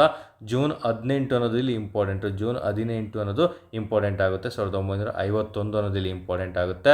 ಸೊ ಇದು ಭೂ ಸುಧಾರಣೆಗೆ ಸಂಬಂಧಪಟ್ಟಂತಹ ಒಂದು ತಿದ್ದುಪಡಿ. ಯಾವ ಒಂದು ಪ್ರಕರಣ ಅಂತ ಕೇಳ್ತಾನೆ, ಶಂಕರಿ ಪ್ರಸಾದ್. ಓಕೆ, ಶಂಕರಿ ಪ್ರಸಾದ್ ಪ್ರಕರಣದಿಂದ ಈ ತಿದ್ದುಪಡಿಯನ್ನು ಜಾರಿಗೆ ತರಲಾಯಿತು. ಶಂಕರಿ ಪ್ರಸಾದ್ ಭೂ ಸುಧಾರಣೆಗೆ ಸಂಬಂಧಪಟ್ಟಂತೆ ಮೊದಲ ತಿದ್ದುಪಡಿ ಜೂನ್ 18, 1951 ಅನ್ನೋದಿಲ್ಲಿ ಇಂಪಾರ್ಟೆಂಟ್ ಆಗಿರ್ತದೆ ಸ್ನೇಹಿತರೆ. ಓಕೆ, ಇದನ್ನು ಸ್ಟೇಟ್ಮೆಂಟ್ ಮೂಲಕ ನಿಮಗೆ ಕೇಳ್ತಾ ಬರ್ಬೋದು. ನಂತರ ಭಾರತದ ಸಂವಿಧಾನವನ್ನು ಸಂಸತ್ತು ತಿದ್ದುಪಡಿ ಮಾಡಬಹುದು, ಆದರೆ ಭಾರತದ ಸಂವಿಧಾನದ ತಿದ್ದುಪಡಿ ವಿಧಾನಗಳು ಬ್ರಿಟನ್ ಸಂವಿಧಾನವನ್ನು ತಿದ್ದುಪಡಿ ಮಾಡುವಷ್ಟು ಸುಲಭವೂ ಅಲ್ಲ, ಅಮೆರಿಕ ಸಂವಿಧಾನವನ್ನು ತಿದ್ದುಪಡಿ ಮಾಡುವಷ್ಟು ಕಠಿಣವೂ ಅಲ್ಲ. ಇಲ್ಲಿ ಸುಲಭ ಕಠಿಣ, ಯಾಕಂದರೆ ನಮಗೆ ಮೇಜರ್ ಅಮೆರಿಕ ಸಂವಿಧಾನವನ್ನು ನಮ್ಮ ಭಾರತಕ್ಕೆ ಕಂಪೇರ್ ಮಾಡ್ಕೊಳ್ತೀವಿ, ಬ್ರಿಟನ್ ಸಂವಿಧಾನವನ್ನು ನಮ್ಮ ಭಾರತಕ್ಕೆ ಕಂಪ್ಯಾರಿಸನ್ ಮಾಡಿ ಎಕ್ಸಾಮಲ್ಲಿ ನಮಗೆ IAS ಎಕ್ಸಾಮ್, UPSC ಎಕ್ಸಾಮ್ಗಳಲ್ಲಿ ಯಾವಾಗಲೂ ಪ್ರಶ್ನೆ ಕೇಳ್ತಾ ಇದ್ರು. ಸೊ ಮುಂದಿನ ದಿನಗಳಲ್ಲಿ ನಿಮಗೂ ಸಹ ಇಲ್ಲಿ ಪ್ರಶ್ನೆಗಳನ್ನು ಕೇಳ್ತಾ ಬರ್ಬೋದು, ಹಾಗೆ ಕೇರ್ಫುಲ್ಲಾಗಿ ಓದ್ಕೊಳ್ತಾ ಬನ್ನಿ. ಇಲ್ಲಿ ನಮಗೆ ಸಂವಿಧಾನದ ತಿದ್ದುಪಡಿ ಅಂತ ಬಂದಾಗ ನಮ್ಮ ಭಾರತದಲ್ಲಿ ಭಾರತ ಇತರ ದೇಶಗಳಿಗೆ ಕಂಪೇರ್ ಮಾಡಿದಾಗ ಬ್ರಿಟನ್ ಸಂವಿಧಾನದಷ್ಟು ನಮ್ಮ ಭಾರತದ ಸಂವಿಧಾನ ತಿದ್ದುಪಡಿ ಮಾಡೋದು ಅಷ್ಟು ಸುಲಭವೂ ಅಲ್ಲ, ಬಟ್ ಅಮೆರಿಕ ಸಂವಿಧಾನದಷ್ಟು ತಿದ್ದುಪಡಿ ಮಾಡುವಷ್ಟು ಕಠಿಣವಲ್ಲ. ಯಾಕಂದರೆ ಅಮೆರಿಕ ಸಂವಿಧಾನ ತಿದ್ದುಪಡಿ ಮಾಡಬೇಕಂದ್ರೆ ತುಂಬ ಕಠಿಣ ಇರ್ತದೆ ಸ್ನೇಹಿತರೆ, ಹಾರ್ಡ್ ಆಗಿರುತ್ತೆ. ಬಟ್ ಬ್ರಿಟನ್ ಸಂವಿಧಾನ ತುಂಬ ಸುಲಭವಾಗಿ ಇದು ಮಾಡ್ಬೋದು. ಬಟ್ ನಮ್ಮ ಭಾರತ ದೇಶ ಮಿಕ್ಸ್, ಎರಡು ಸಹ ಅಷ್ಟೇ, ಸುಲಭವೂ ಅಲ್ಲ ಕಠಿಣವೂ ಅಲ್ಲ ಎಂಬ ಪದವನ್ನು ನೀವು ಸೇರಿಸ್ಕೊಂಡಿರಬೇಕು. ಸ್ಟೇಟ್ಮೆಂಟು ತುಂಬಾ ಇಂಪಾರ್ಟೆಂಟ್ ಆಗಿರ್ತದೆ. ಆದುದರಿಂದ ನಮ್ಮ ಭಾರತವನ್ನು ನಾವು ನಮ್ಯ ಮತ್ತು ಅನಮ್ಯ ಸಂವಿಧಾನ, ನಮಗೆ ಈಸಿ ಆಗಿರ್ಬೋದು ಮತ್ತು ಕಠಿಣ ಆಗಿರ್ಬೋದು, ಎರಡೂ ಸಹ ಇದೆ ಅನ್ನೋದನ್ನ ನೀವು ನೆನಪಲ್ಲಿಟ್ಕೊಂಡಿರಬೇಕು. ತುಂಬಾ ಇಂಪಾರ್ಟೆಂಟ್ ಆಗಿರ್ತದೆ. ಎಕ್ಸಾಮ್ ದೃಷ್ಟಿಯಿಂದ ಪದೇ ಪದೇ ಪ್ರಶ್ನೆಯನ್ನು ಸ್ಟೇಟ್ಮೆಂಟ್ ಮೂಲಕ ಕೇಳ್ತಾ ಬರ್ತಾನೆ ಸ್ನೇಹಿತರೆ. ಓಕೆ, ನಮಗೆ ಇನ್ನು ಸಂವಿಧಾನದಲ್ಲಿ ನಮಗೆ ಈ ಭಾರತದ ಸಂವಿಧಾನದ ತಿದ್ದುಪಡಿ ವಿಧಿವಿಧಾನಗಳನ್ನು ನಾವು ದಕ್ಷಿಣ ಆಫ್ರಿಕಾದ ಸಂವಿಧಾನದಿಂದ ಎರವಲು ಪಡೆಯಲಾಗಿದೆ ಸ್ನೇಹಿತರೆ. ಓಕೆ, ಈ ತಿದ್ದುಪಡಿ ಅಂತ ಬಂದ ತಕ್ಷಣ ನಾವು ಈ ತಿದ್ದುಪಡಿ ಮಾಡಬೇಕಾದ್ರೆ ಎಲ್ಲಿ ಫಸ್ಟ್ ಮಂಡನೆ ಮಾಡ್ತಾರೆ ಅಂತ ಪ್ರಶ್ನೆಯನ್ನು ಕೇಳಲಾಗ್ತದೆ. ನಮಗೆ ಈ ತಿದ್ದುಪಡಿಯನ್ನು ನಾವು ಸದನದಲ್ಲಿ ಮಂಡನೆ ಮಾಡ್ತಾ ಬರಬೇಕಾಗುತ್ತೆ, ಅಲ್ಲಿ ರಾಜ್ಯ ಶಾಸಕಾಂಗಣದಲ್ಲಿ ಮಂಡನೆ ಮಾಡೋದಕ್ಕಾಗಲ್ಲ ಸ್ನೇಹಿತರೆ. ಓಕೆ, ತಿದ್ದುಪಡಿಯನ್ನು ನಾವು ಸಂಸತ್ತಿನಲ್ಲಿ ಮಂಡನೆ ಮಾಡ್ತಾ ಬರಬೇಕಾಗುತ್ತೆ, ಬಟ್ ಇಲ್ಲಿ ರಾಜ್ಯ ಶಾಸಕಾಂಗದಲ್ಲಿ ಯಾವುದೇ ಥರ ಮಂಡನೆ ಮಾಡೋಕ್ಕಾಗಲ್ಲ. ಸ್ಟೇಟಲ್ಲಿ ಯಾವುದೇ ಥರ ತಿದ್ದುಪಡಿಗಳನ್ನು ಮಂಡನೆ ಮಾಡಲಿ. ಏನೇ ಇದು ಸುಪ್ರೀಂ ಇರೋ ಸಂಸತ್ತೇ ಆಗಿರ್ತದೆ, ಕೇಂದ್ರ ಸರ್ಕಾರನೇ ಆಗಿರುತ್ತೆ, ನೆನಪಲ್ಲಿರಬೇಕಾಗುತ್ತೆ. ಇನ್ನು ಭಾರತದ ಸಂಸತ್ತು ಸಂವಿಧಾನ ತಿದ್ದುಪಡಿ ಮಾಡಲು ಅಗತ್ಯವಾದ ನಿಯಮಗಳನ್ನು ಪಾಲಿಸಬೇಕು. ಈಗ ಸಂಸತ್ತು ತಿದ್ದುಪಡಿ ಮಾಡುತ್ತೆ ಅಂತ ನಿಮಗೆ ತಿಳಿಸ್ಕೊಟ್ಟೆ, ಬಟ್ ಅವರು ಸಹ ಕೆಲವೊಂದು ನಿಯಮಗಳನ್ನು ಪಾಲಿಸಬೇಕಾಗುತ್ತೆ. ಅವು ಯಾವೆಲ್ಲ ನಿಯಮವನ್ನು ಅವ್ರು ಪಾಲಿಸ್ಬೇಕಂತ ಸಹ ನಾನು ನಿಮಗೆ ತಿಳಿಸ್ಕೊಡ್ತಾ ಬರ್ತೀನಿ. 5 ಸ್ಟೇಟ್ಮೆಂಟು ಸಹ ನಮಗೆ ಎಕ್ಸಾಮ್ ದೃಷ್ಟಿಯಿಂದ ತುಂಬಾ ಇಂಪಾರ್ಟೆಂಟ್ ಆಗಿರ್ತವೆ. ಸೊ ಈಗ ಮೊದಲನೇದಾಗಿ ಕೆಲವೊಂದು ಇಮೇಜ್ ಮೂಲಕ ನಿಮಗೆ ತಿಳಿಸ್ಕೊಡ್ತಾ ಬರ್ತೀನಿ, ಕನ್ಫ್ಯೂಷನ್ ಆಗಲ್ಲ. ಸಂವಿಧಾನದ ತಿದ್ದುಪಡಿಗಳು ವಿಧಗಳು ಯಾವುದಿದೆ, ಆ ತಿದ್ದುಪಡಿ ಮಾಡುವಂಥ ಕ್ರಮ ಯಾವ ರೀತಿ ಇದೆ ಅಂತ ಹೇಳ್ಬಿಟ್ಟು ನಿಮಗೆ ಇಮೇಜ್ ಮೂಲಕ ತಿಳಿಸ್ಕೊಡ್ತೀನಿ. ತುಂಬ ಸುಲಭವಾಗಿ ನೆನಪಾಗುತ್ತೆ. ನೀವು ನೋಟ್ಸ್ ಮಾಡ್ಕೊಳ್ತಾ ಇದ್ದರೆ ಅದೇ ರೀತಿ ನೋಟ್ಸ್ ಮಾಡ್ಕೊಳ್ಳೋದು ತುಂಬ ಉತ್ತಮ ಸ್ನೇಹಿತರೆ. ಸೊ ಇಲ್ಲಿದೆ ನೋಡಿ, ತಿದ್ದುಪಡಿಯ ವಿಧಾನಗಳು ಅಂತ ಒಂದು ಟಾಪಿಕನ್ನು ಪುಸ್ತಕದಿಂದ ತೊಗೊಳ್ತಾ ಬಂದಿದ್ದೀನಿ. ತುಂಬ ಚೆನ್ನಾಗಿ ಎಕ್ಸ್ಪ್ಲೈನ್ ಮಾಡ್ಬೋದು ಅಂತ ಹೇಳ್ಬಿಟ್ಟು ಇಲ್ಲಿ ನಮಗೆ ಭಾರತದ ಸಂವಿಧಾನ ತಿದ್ದುಪಡಿ ವಿಧಿವಿಧಾನಗಳನ್ನು ನಿಮ್ಗೆ ಆಲ್ರೆಡಿ ತಿಳಿಸಿದಾಗೆ 20ನೇ ಭಾಗ ನಿಮಗೆ ಈ ರೀತಿ ನೆನ್ಪಿಟ್ಕೋಬೇಕಂತ ಹೇಳಿದೆ. ರೋಮನ್ ಅಂಕೆಯಲ್ಲಿ ತುಂಬಾ ಇಂಪಾರ್ಟೆಂಟು, ಪದೇ ಪದೇ ನೆನಪು ಮಾಡ್ತಾ ಇರ್ತೀನಿ. ಓಕೆ, ಈ ಭಾಗದಲ್ಲಿ 3 ವಿಧದಲ್ಲಿ ಸಂವಿಧಾನದ ತಿದ್ದುಪಡಿಯ ಬಗ್ಗೆ ಹೇಳ್ತಾ ಬರ್ತದೆ ಸ್ನೇಹಿತರೆ. ಮೊದಲನೇ ವಿಧವು ಸರಳ ಬಹುಮತವಾಗಿದ್ದು ಇದಕ್ಕೆ 368ನೇ ವಿಧಿ ಅನ್ವಯವಾಗುವುದಿಲ್ಲ. ಎರಡನೇ ವಿಧವು 368ನೇ ವಿಧಿ ಅನ್ವಯ. ಎರಡೂ ವಿಧಗಳಲ್ಲಿ ನಮಗೆ ಈ ತಿದ್ದುಪಡಿಯನ್ನು ಮಾಡಲಾಗ್ತದೆ. ಅವೆರಡು ವಿಧಗಳು ಯಾವುದು? ವಿಶೇಷ ಬಹುಮತ ಆಗಿರ್ಬೋದು, ಇನ್ನೊಂದು ವಿಶೇಷ ಬಹುಮತದ ಜೊತೆಗೆ ಅರ್ಧದಷ್ಟು ರಾಜ್ಯಗಳು ಸಹಿಯನ್ನು ಹಾಕಬೇಕು, ಅದಾಗಿರ್ತದೆ. ತುಂಬ ಸಿಂಪಲ್. ಇಲ್ಲಿ ಫಿಗರ್ ನೋಡ್ತಾ ಬನ್ನಿ, ಇಲ್ಲಿ ಡಯಾಗ್ರಾಮನ್ನು ಒಂದು ನೋಡ್ತಾ ಬನ್ನಿ. ಇಲ್ಲಿ ಸಂವಿಧಾನದ ತಿದ್ದುಪಡಿಯಲ್ಲಿ 3 ವಿಧ ಅಂತ ಹೇಳಿದೆ. ಒಂದು ಸರಳ ಬಹುಮತ. ಈ ಸರಳ ಬಹುಮತ ಅನ್ನೋದು ಒಂದು ವಿಧ ಆದರೆ, ಎರಡನೇದು 368ನೇ ವಿಧಿ ಅನ್ವಯ. ಈ 368ನೇ ವಿಧಿ ಅನ್ವಯ ಒಂದನೇ ವಿಧ ವಿಶೇಷ ಬಹುಮತ ಆಗಿರ್ತದೆ. ಆ ವಿಶೇಷ ಬಹುಮತ ಯಾವ ರೀತಿ ಇರುತ್ತೆ ಅಂತ ನೆಕ್ಸ್ಟ್ ತಿಳಿಸ್ಕೊಡ್ತಾ ಬರ್ತೀನಿ. ಈ ಇನ್ನೊಂದು ಎರಡನೇದು ಯಾರು ಅಂದರೆ ವಿಶೇಷ ಬಹುಮತದ ಜೊತೆಗೆ ಅರ್ಧದಷ್ಟು ರಾಜ್ಯಗಳು. ಫಾರ್ ಎಕ್ಸಾಂಪಲ್, ನೀವು ನಮ್ಮ ಭಾರತದಲ್ಲಿ 28 ರಾಜ್ಯಗಳಿದೆ, ಅದರಲ್ಲಿ 14 ಅರ್ಧದಷ್ಟು ರಾಜ್ಯಗಳು ಶಾಸನ ಸಭೆ ಒಪ್ಪಿಗೆ ಆಗಬೇಕಾಗುತ್ತೆ. ಇದನ್ನು ಸಹ ಒಂದು ತಿದ್ದುಪಡಿಯ ವಿಧಿವಿಧಾನ ಆಗಿರ್ತದೆ ಸ್ನೇಹಿತರೆ, ನೆನ್ಪಿಟ್ಕೋಬೇಕಾಗುತ್ತೆ. ಸೊ ನಿಮಗೆ ಎಕ್ಸಾಮಲ್ಲಿ ಕೇಳ್ಬೋದು ಸರಳ ಬಹುಮತದಿಂದ ಅಂತ ಹೇಳ್ಬಿಟ್ಟು ಇದು 368ನೇ ವಿಧಿಗೆ ಅನ್ವಯವಾಗುವುದಿಲ್ಲ ಅಂತ ಸ್ಟೇಟ್ಮೆಂಟನ್ನು ಕೊಡುವಂಥ ಚಾನ್ಸಸ್ ಇರುತ್ತೆ. ಈ ಸ್ಟೇಟ್ಮೆಂಟ್ ಇಲ್ಲಿ ತುಂಬಾ ಇಂಪಾರ್ಟೆಂಟ್ ಆಗಿರುತ್ತೆ ಸ್ನೇಹಿತರೆ. 3 ವಿಧ, ಅದರಲ್ಲಿ ಸರಳ ಬಹುಮತ, ಇನ್ನೊಂದು 368ನೇ ವಿಧಿ ಅನ್ವಯ 2 ವಿಧಗಳಿದ್ದಾವೆ ಅನ್ನೋದು ಸಹ ನೀವು ಸ್ಟೇಟ್ಮೆಂಟ್ ಮೂಲಕ ಕೇಳುವಂಥ ಚಾನ್ಸಸ್ ಇರುತ್ತೆ. ನೆನಪಲ್ಲಿಟ್ಕೊಂಡಿರಬೇಕು. ಈ ಡಯಾಗ್ರಾಮ್ ತುಂಬಾ ಇಂಪಾರ್ಟೆಂಟ್. ಈ ಫ್ಲೋ ಚಾರ್ಟ್ ಇದೆಯಲ್ಲ, ಇದು ತುಂಬಾ ಇಂಪಾರ್ಟೆಂಟು. ಇದರಲ್ಲೇ ನಿಮಗೆ ನಾನಾ ರೀತಿಯಲ್ಲಿ ಪ್ರಶ್ನೆಯನ್ನು ಕೇಳ್ತಾ ಬರ್ಬೋದು. ನಾನು ಯಾವ ರೀತಿ ಹೇಳಿದ್ದೀನಿ ಅದೇ ರೀತಿ ನಿಮ್ಗೆ 100% ಪ್ರಶ್ನೆ ಆಗುತ್ತೆ. ಕೇರ್ಫುಲ್ಲಾಗಿ ಓದ್ಕೊಂಡಿರಿ ಸ್ನೇಹಿತರೆ. ಯಾಕಂದರೆ ನೀವು ಓದಿರುವಂಥ ಟಾಪಿಕಲ್ಲಿ ನೀವು ಗೊಂದಲ ಆಗಬಾರ್ದು. ಯಾವತ್ತೂ ನಾವು ಓದಿರುವ ಟಾಪಿಕಲ್ಲಿ ನಾವು ಗೊಂದಲ ಆಗಲ್ಲ, ಅವತ್ತು ಎಕ್ಸಾಮನ್ನು ನಾವು ಸಕ್ಸಸ್ ಆದ್ವಿ ಅಂತ ಅರ್ಥ. ಯಾಕಂದರೆ 1, 2, 3, 4 ಅಂಕಗಳಲ್ಲಿ ಎಷ್ಟೋ ಜನ ಒಂದು ಹುದ್ದೆಗಳನ್ನು ಕಳ್ಕೊಂಡಿರ್ತಾರೆ. ಬಟ್ ಅವ್ರಿಗೆ ಗೊತ್ತಿರೋದನ್ನೇ ಮಿನಿಮಮ್ 3 ಇಂದ 4 ಕ್ವಶನ್ ಪ್ರತಿ ಎಕ್ಸಾಮಲ್ಲೂ ತಪ್ಪು ಮಾಡಿಬಿಡ್ತೀರ. ಆ ರೀತಿ ಮಾಡಬಾರ್ದು. ನೀವು ಓದಿರೋದ್ರಲ್ಲೇ ಪರ್ಫೆಕ್ಟಾಗಿ ಕ್ಲಿಯರ್ ಮಾಡ್ತಾ ಬನ್ನಿ. ನಿಮಗೇನು ಎಲಿಜಿಬಿಲಿಟಿ ಆಗೋ ಸ್ಕೋರ್ ಬೇಕು ಅಷ್ಟು ನಿಮಗೆ ಸಿಕ್ಕಿ ನಿಮಗೆ ಸಕ್ಸಸ್ ರೇಟ್ ಸಿಗುತ್ತೆ ಸ್ನೇಹಿತರೆ. ಅದನ್ನು ನೆನಪಲ್ಲಿ ಇಟ್ಕೊಳ್ಳಿ. ಓಕೆ, ಹಾಗಾಗಿ ಗೊತ್ತಿರೋ ಟಾಪಿಕ್ನ ಎಷ್ಟಾಗುತ್ತೋ ಅಷ್ಟು ಆಳವಾಗಿ ಓದೋದಕ್ಕೆ ಮಾಡಲೇಬೇಕಾಗುತ್ತೆ ನೀವು ಪ್ರಯತ್ನವನ್ನು. ಓಕೆ, ಅಲ್ಲಿ ವಿಧಗಳನ್ನು ತಿಳಿಸ್ಕೊಡ್ತಾ ಬಂದೆ. ಅದೇ ರೀತಿ ನಮಗೆ ತಿದ್ದುಪಡಿ ಮಾಡಬೇಕಾದ್ರೆ ಏನೆಲ್ಲ ಒಂದು ರೂಲ್ಸನ್ನು ಫಾಲೋ ಮಾಡಬೇಕು ಇವರು ಅಂತ ನಾನು ನಿಮಗೆ ತಿಳಿಸ್ಕೊಡ್ತಾ ಬರ್ತೀನಿ. ಫಾರ್ ಎಕ್ಸಾಂಪಲು, ಈಗ ನಿಮಗೆ GST ಜಾರಿಗೆ ಬಂತು ಅಂತ ಹೇಳಿದೆ, ಮತ್ತು ವುಮೆನ್ ರಿಸರ್ವೇಷನ್ ಬಿಲ್ ಜಾರಿಗೆ ಬಂತು ಅಂತ ನಿಮಗೆಲ್ಲ ತಿಳಿಸ್ಕೊಂಡೆ, ಮತ್ತು ನಮಗೆ HK ಹೈದರಾಬಾದ್ ಕರ್ನಾಟಕ ಬಿಲ್ ಯಾವ ಜಾರಿಗೆ ಬಂತಂತೆಲ್ಲ ಇರುತ್ತಲ್ಲ. ಸೊ ಇದನ್ನು ಬಿಲ್ಗಳನ್ನು ಮಾಡಿಬಿಟ್ಟು ಅವರು ತಿದ್ದುಪಡಿಯನ್ನು ಮಾಡಲಾಯಿತು. ಆ ತಿದ್ದುಪಡಿ ಮಾಡೋದಕ್ಕೆ ಯಾವೆಲ್ಲ ರೂಲ್ಸನ್ನು ಇವರು ಫಾಲೋ ಮಾಡ್ತಾರೆ ಅಂತ ಅನ್ನೋದನ್ನ ನೀವು ತಿಳ್ಕೊಂಡಿರಬೇಕು. ಇದನ್ನು ಸಹ ನಿಮಗೆ ಸ್ಟೇಟ್ಮೆಂಟ್ ಮೂಲಕ ಕೇಳುವಂತಹ ಒಂದು ಪ್ರಶ್ನೆ ಆಗಿರ್ತದೆ ಸ್ನೇಹಿತರೆ. ತುಂಬ ಕೇರ್ಫುಲ್ಲಾಗಿ ನೀವು ಓದ್ಕೊಂಡಿರಬೇಕು. ಓಕೆ, ಇಲ್ಲಿ ಭಾರತದ ಸಂವಿಧಾನವನ್ನು ತಿದ್ದುಪಡಿ ಮಾಡಲು ತುಂಬಾ ಇಂಪಾರ್ಟೆಂಟ್ ಆಗಿರುವಂಥದ್ದು. ಭಾರತದ ಸಂವಿಧಾನ ತಿದ್ದುಪಡಿ ಮಾಡಲು ಈ ಕೆಳಗಿನ 368ನೇ ವಿಧಿಯಲ್ಲಿ ತಿಳಿಸಿಕೊಡಲಾಗಿದೆ ಸ್ನೇಹಿತರೆ. ಈಗ 368ನೇ ವಿಧಿಯಲ್ಲಿ ನಮಗೆ ಯಾವ ರೀತಿ ತಿದ್ದುಪಡಿಯನ್ನು ಮಾಡಬೇಕು ಸಂವಿಧಾನಕ್ಕೆ, ಅದು ಎಲ್ಲಿಂದ ಶುರು ಆಗುತ್ತೆ, ಯಾವ ರೀತಿ ಕಾಯ್ದೆಯಾಗಿ ಅದು ಹೊರಗಡೆ ಬರುತ್ತೆ ಅಂತ ಇಲ್ಲಿ ತಿಳಿಸ್ಕೊಟ್ಟಿದೆ ನೋಡಿ. ಎಲ್ಲಿ ನಮಗೆ ಮಂಡನೆ ಮಾಡಬೇಕು, ಈಗ ಮಸೂದೆ ಅಂತ ಹೇಳಿದೆ. ಸೊ ಮಸೂದೆ ಅಂದರೆ ಏನು, ಬಿಲ್. ನಿಮ್ಗೆ ಆಲ್ರೆಡಿ ತಿಳಿಸ್ಕೊಟ್ನಲ್ಲ. ಫಾರ್ ಎಕ್ಸಾಂಪಲ್ ಈ GST ಬಿಲ್ಲೇ ಬೇರೆ, ಮಸೂದೆನೇ ಬೇರೆ. ಓಕೆ, 128ನೇ, ಯಾಕಂದರೆ ಸಂವಿಧಾನದಲ್ಲಿ 101ನೇ ತಿದ್ದುಪಡಿ GST ಬಗ್ಗೆ ತಿಳಿಸ್ಕೊಡುತ್ತೆ. ಬಟ್ ಇದರ ಬಿಲ್ಲು ಯಾವುದು ಅಂತ ಪ್ರಶ್ನೆ ಕೇಳ್ತಾನೆ. ನಮಗೆ GST ಬಿಲ್ಲು 122ನೇ ಬಿಲ್ಲನ್ನು ಮಂಡನೆ ಮಾಡಿರ್ತಾರೆ ಸ್ನೇಹಿತರೆ. ಸೊ ಅದಕ್ಕಿಂತ ಮುಂಚೆ ಕೆಲವೊಂದು ಬಿಲ್ಗಳು ಫೇಲ್ ಆಗಿರ್ತವೆ. ತದನಂತರ ನಮಗೆ ಅದನ್ನು 101ನೇ ಬಿಲ್ ಅಮೆಂಡ್ಮೆಂಟ್ ಥರ ಜಾರಿಗೆ ತರ್ತಾರೆ. ಬಿಲ್ ಬೇರೆ, ಮಸೂದೆ ಬೇರೆ. ನಿಮ್ಗೆ ಆಲ್ರೆಡಿ ಫಸ್ಟಲ್ಲೇ ತಿಳಿಸ್ಕೊಟ್ಟೆ, ಹಾಗಾಗಿ ಅದು ನೆನಪಲ್ಲಿ ಇರಲೇಬೇಕಾಗುತ್ತೆ. ಓಕೆ, ಮಸೂದೆ ಅಂದರೆ ನಿಮಗೆ ಅದನ್ನು ಪ್ರತಿ ಲೆಕ್ಕದಂತೆ ತೊಗೊಳ್ತಾ ಹೋಗ್ತಿರ್ತಾರೆ. ಅದರಲ್ಲಿ ಪಾಸ್ ಆದರೆ ಅದನ್ನು ಅಮೆಂಡ್ಮೆಂಟ್ ಆಗುತ್ತೆ, ಫೇಲ್ ಆದರೆ ಅದು ಕ್ಯಾನ್ಸಲ್ ಆಗ್ತಾ ಹೋಗುತ್ತೆ. ಸೊ ಹಾಗಾಗಿ ಇದು 122ನೇ ಮಸೂದೆ 101ನೇ ತಿದ್ದುಪಡಿಯಾಗಿ ಜಾರಿಗೆ ಬರುತ್ತೆ. GST ಅನ್ನೋದನ್ನ ನೆನ್ಪಿಟ್ಕೋಬೇಕು. ಸೊ ಇಲ್ಲಿ ಫಸ್ಟ್ ನಮಗೆ ರಾಜ್ಯಸಭೆ, ಲೋಕಸಭೆ ಸದನದಲ್ಲಿ ಮಸೂದೆಯನ್ನು ಮಂಡನೆ ಮಾಡ್ತಾರೆ. ನಮಗೆ ಮಸೂದೆ ಮತ್ತು ತಿದ್ದುಪಡಿ ಎರಡಕ್ಕೂ ಡಿಫ್ರೆನ್ಸ್ ನಿಮ್ಗೆ ಗೊತ್ತಿರಬೇಕು. ಅದನ್ನು ಸಹ ಸ್ಟೇಟ್ಮೆಂಟ್ ಮೂಲಕ ಕೇಳುವಂಥ ಚಾನ್ಸಸ್ ತುಂಬಾ ಇರ್ತದೆ. ಸೊ ಇಲ್ಲಿ ರಾಜ್ಯಸಭೆ, ಲೋಕಸಭೆ ಅಂದರೆ ನಮಗೆ ಸಂಸತ್ತು ಅಂತ ಬಂದ ತಕ್ಷಣ ಏನು ರಾಷ್ಟ್ರಪತಿ, ರಾಜ್ಯಸಭೆ, ಲೋಕಸಭೆ ಒಳಗೊಂಡಿರುತ್ತೆ ಅಂತ ಎಲ್ಲರೂ ಓದಿರ್ತೀರ. ಸೊ ಇಲ್ಲಿ ನಮಗೆ ಸದನದಲ್ಲಿ ಮಸೂದೆಯನ್ನು ಮಂಡನೆ ಮಾಡಬೇಕಾಗುತ್ತೆ. ಎಲ್ಲಿ, ರಾಜ್ಯಸಭೆ, ಲೋಕಸಭೆ. ಇದು ಯಾವುದೇ ಥರ ವಿಧಾನಸಭೆ ಆಗಿರ್ಬೋದು, ವಿಧಾನ ಪರಿಷತ್ತಲ್ಲಿ ಮಂಡನೆ ಮಾಡೋದಕ್ಕೆ ಬರೋದಿಲ್ಲ. ಈ ಸ್ಟೇಟ್ಮೆಂಟು ತುಂಬಾ ಇಂಪಾರ್ಟೆಂಟ್ ಆಗಿರ್ತದೆ, ನೆನಪಲ್ಲಿರಬೇಕು. ಸೊ ರಾಜ್ಯಸಭೆ, ಲೋಕಸಭೆ ಸದನದಲ್ಲಿ ಮಸೂದೆಯನ್ನು ಮಂಡನೆ ಮಾಡ್ಬೋದು. ಯಾಕಂದರೆ ಇದು ಕೇಂದ್ರಕ್ಕೆ ಸಂಬಂಧಪಟ್ಟಿರೋದ್ರಿಂದ, ಇಲ್ಲಿ ಕೇಂದ್ರ ಸರ್ಕಾರನೇ ಸುಪ್ರೀಂ ಹೀರೋ ಆಗಿರೋದ್ರಿಂದ ಸಂಸತ್ತಿನಲ್ಲಿ ಮಾತ್ರ ಇದು ಮಂಡನೆ ಮಾಡೋದಕ್ಕೆ ಸಾಧ್ಯ ಆಗ್ತದೆ ಸ್ನೇಹಿತರೆ. ಸೊ ಇಲ್ಲಿ ಉಭಯ ಸದನಗಳ ಸಂಸತ್ತಿನಲ್ಲಿ ಅನುಮೋದನೆಯನ್ನು ಪಡ್ಕೋಬೇಕಾಗುತ್ತೆ. ಈಗ ಸದನಗಳನ್ನು ಸೇರಿರ್ತಾರೆ, ಒಂದು ಅಧಿವೇಶನವನ್ನು ಕರೆದಿರ್ತಾರೆ, ಅಂಥ ಸಂದರ್ಭದಲ್ಲಿ ಇದನ್ನು ಅನುಮೋದನೆಯನ್ನು ಪಡ್ಕೋಬೇಕಾಗುತ್ತೆ. ಅನುಮೋದನೆ ಪಡ್ಕೊಂಡಾದ್ಮೇಲೆ ಇಫ್ ಇನ್ ಕೇಸ್ ರಿಜೆಕ್ಟ್ ಆಯ್ತಂದರೆ ಅದು ಜಸ್ಟ್ ಬಿಲ್ ಆಗಿ ಉಳಿತದೆ. ಓಕೆ, ರಿಜೆಕ್ಟ್ ಆಯ್ತಂದರೆ ಅದು ಬಿಲ್ ಆಗಿ ಉಳಿಯುತ್ತದೆ. ಪಾಸ್ ಆಯ್ತಂದರೆ ಅದು ಕಾಯ್ದೆಯಾಗಿ ಜಾರಿಗೆ ಬರ್ತದೆ ಅನ್ನೋದನ್ನ ನೆನ್ಪಿಟ್ಕೊಂಡಿರಬೇಕಾಗುತ್ತೆ. ಸೊ ರಾಷ್ಟ್ರಪತಿಗಳು ಅಂಗೀಕಾರ ಬರುತ್ತೆ, ಅಂಗೀಕಾರ ಆದಮೇಲೆ ಕಾಯ್ದೆ ಮೂಲಕ ಆಗ್ಬೋದು. ಹಾಗಾದ್ರೆ ಸ್ವಲ್ಪ ಜನಕ್ಕೆ ಇಲ್ಲಿ ರಾಷ್ಟ್ರಪತಿಯ ಮೇಲೆ ಟ್ವಿಸ್ಟ್ ಆಗಿ ಪ್ರಶ್ನೆಗಳನ್ನು ಕೇಳಲಾಗ್ತದೆ ಸ್ನೇಹಿತರೆ. ಹೇಗೆ ಅಂದರೆ, ಈ ಒಂದು ಈಗ ಹಲವಾರು ಸಂಸತ್ತಿನಲ್ಲಿ ಅನುಮೋದನೆ ಪಡ್ಕೋಬೇಕು. ಬಟ್ ಅದು ಕೆಲವೊಂದು ವಿಷಯಗಳಿಗೆ ವಿಭಿನ್ನ ರೀತಿಯಲ್ಲಿ ಸಂಸತ್ತಿನಲ್ಲಿ ಸದಸ್ಯರು ಸಹಿಯನ್ನು ಹಾಕಬೇಕು ಮತ್ತು ಅದಕ್ಕೆ ಒಮ್ಮತವನ್ನು ಸೂಚಿಸಬೇಕು. ಅಥವಾ ಯಾವ ರೀತಿ ಅಂತ ಮುಂದೆ ತಿಳಿಸ್ಕೊಡ್ತಾ ಬರ್ತೀನಿ. ಜಸ್ಟ್ ಈಗ ರಾಷ್ಟ್ರಪತಿ ಅಂಗೀಕಾರ ಮಾಡ್ಕೊಳೋದಕ್ಕೆ ಇವ್ರಿಗೆ ಏನು ಅಧಿಕಾರ ಇದೆ ಇಲ್ಲಿ ಅಂತ ನಾನು ತಿಳಿಸ್ಕೊಡ್ತಾ ಬರ್ತೀನಿ ಸ್ನೇಹಿತರೆ. ಈ ತಿದ್ದುಪಡಿ ಮಸೂದೆಯನ್ನು ಸಂಸತ್ತು ಅಂಗೀಕರಿಸಿದ ನಂತರ ರಾಷ್ಟ್ರಪತಿಯರ ಒಂದು ಅಂಗೀಕಾರಕ್ಕೆ ಕಳಿಸ್ಕೊಡಲಾಗ್ತದೆ. ಈ ಅಂಗೀಕಾರಕ್ಕೆ ಕಳಿಸಿದ ನಂತರ ಒಂದು ಸಾಮಾನ್ಯ ಕಾನೂನು ಸಂಬಂಧಿಸಿದಂತಹ ಮಸೂದೆಗಳಂತೆ ತಮ್ಮ ಸಮ್ಮತಿ ತಡೆಯೋದಕ್ಕಾಗಲಿ ಪುನರ್ ಪರಿಶೀಲನೆಗೆಂದು ಸಂಸತ್ತಿಗೆ ಇದನ್ನು ಹಿಂದಿರುಗಿಸೋದಕ್ಕೆ ಇಲ್ಲಿ ಯಾವುದೇ ಥರ ರಾಷ್ಟ್ರಪತಿಗಳಿಗೆ ಅವಕಾಶ ಇರುವುದಿಲ್ಲ. ಇದು ತುಂಬಾ ಇಂಪಾರ್ಟೆಂಟು. ಅವಕಾಶ ಇರುವುದಿಲ್ಲ ಸ್ನೇಹಿತರೆ. ಈಗ ಫಾರ್ ಎಕ್ಸಾಂಪಲ್ ಇವರು ಮಸೂದೆ ಮಾಡಿ ಕಳಿಸಿರ್ತಾರಲ್ಲ, ಅದನ್ನು ಪುನರ್ ಪರಿಶೀಲನೆಗೆ ಕಳಿಸೋದಕ್ಕೋಸ್ಕರ ಆಗಿರ್ಬೋದು ಅಥವಾ ಹಿಂದಿರುಗಿಸೋಕ್ಕಾಗಿರ್ಬೋದು, ಇಲ್ಲಿ ಯಾವುದೇ ಥರ ಅವಕಾಶ ಇರೋದಿಲ್ಲ ಸ್ನೇಹಿತರೆ. ಯಾಕಂದರೆ ರಾಷ್ಟ್ರಪತಿಗಳಿಗೆ ಹಲವಾರು ವೀಟೋ ಅಧಿಕಾರ ಇದೆ ಅಂತ ಗೊತ್ತು ನಿಮಗೆ. ಸಸ್ಪೆನ್ಸಿವ್ ವೀಟೋ, ಪ್ಯಾಕೆಟ್ ವೀಟೋ ಅಂತೆಲ್ಲ ನೀವೆಲ್ಲ ಓದಿರ್ತೀರ. ಓಕೆ, ಆ ವೀಟೋ ಅಧಿಕಾರಗಳಂತ ಬಂದಾಗ ನಮಗೆ ಆ ರಾಷ್ಟ್ರಪತಿಗೆ ಹಲವಾರು ವೀಟೋ ಅಧಿಕಾರಗಳಿದೆ, ನಿಮಗೆ ಸಂವಿಧಾನದಲ್ಲಿ ಓದಿರ್ತೀರ.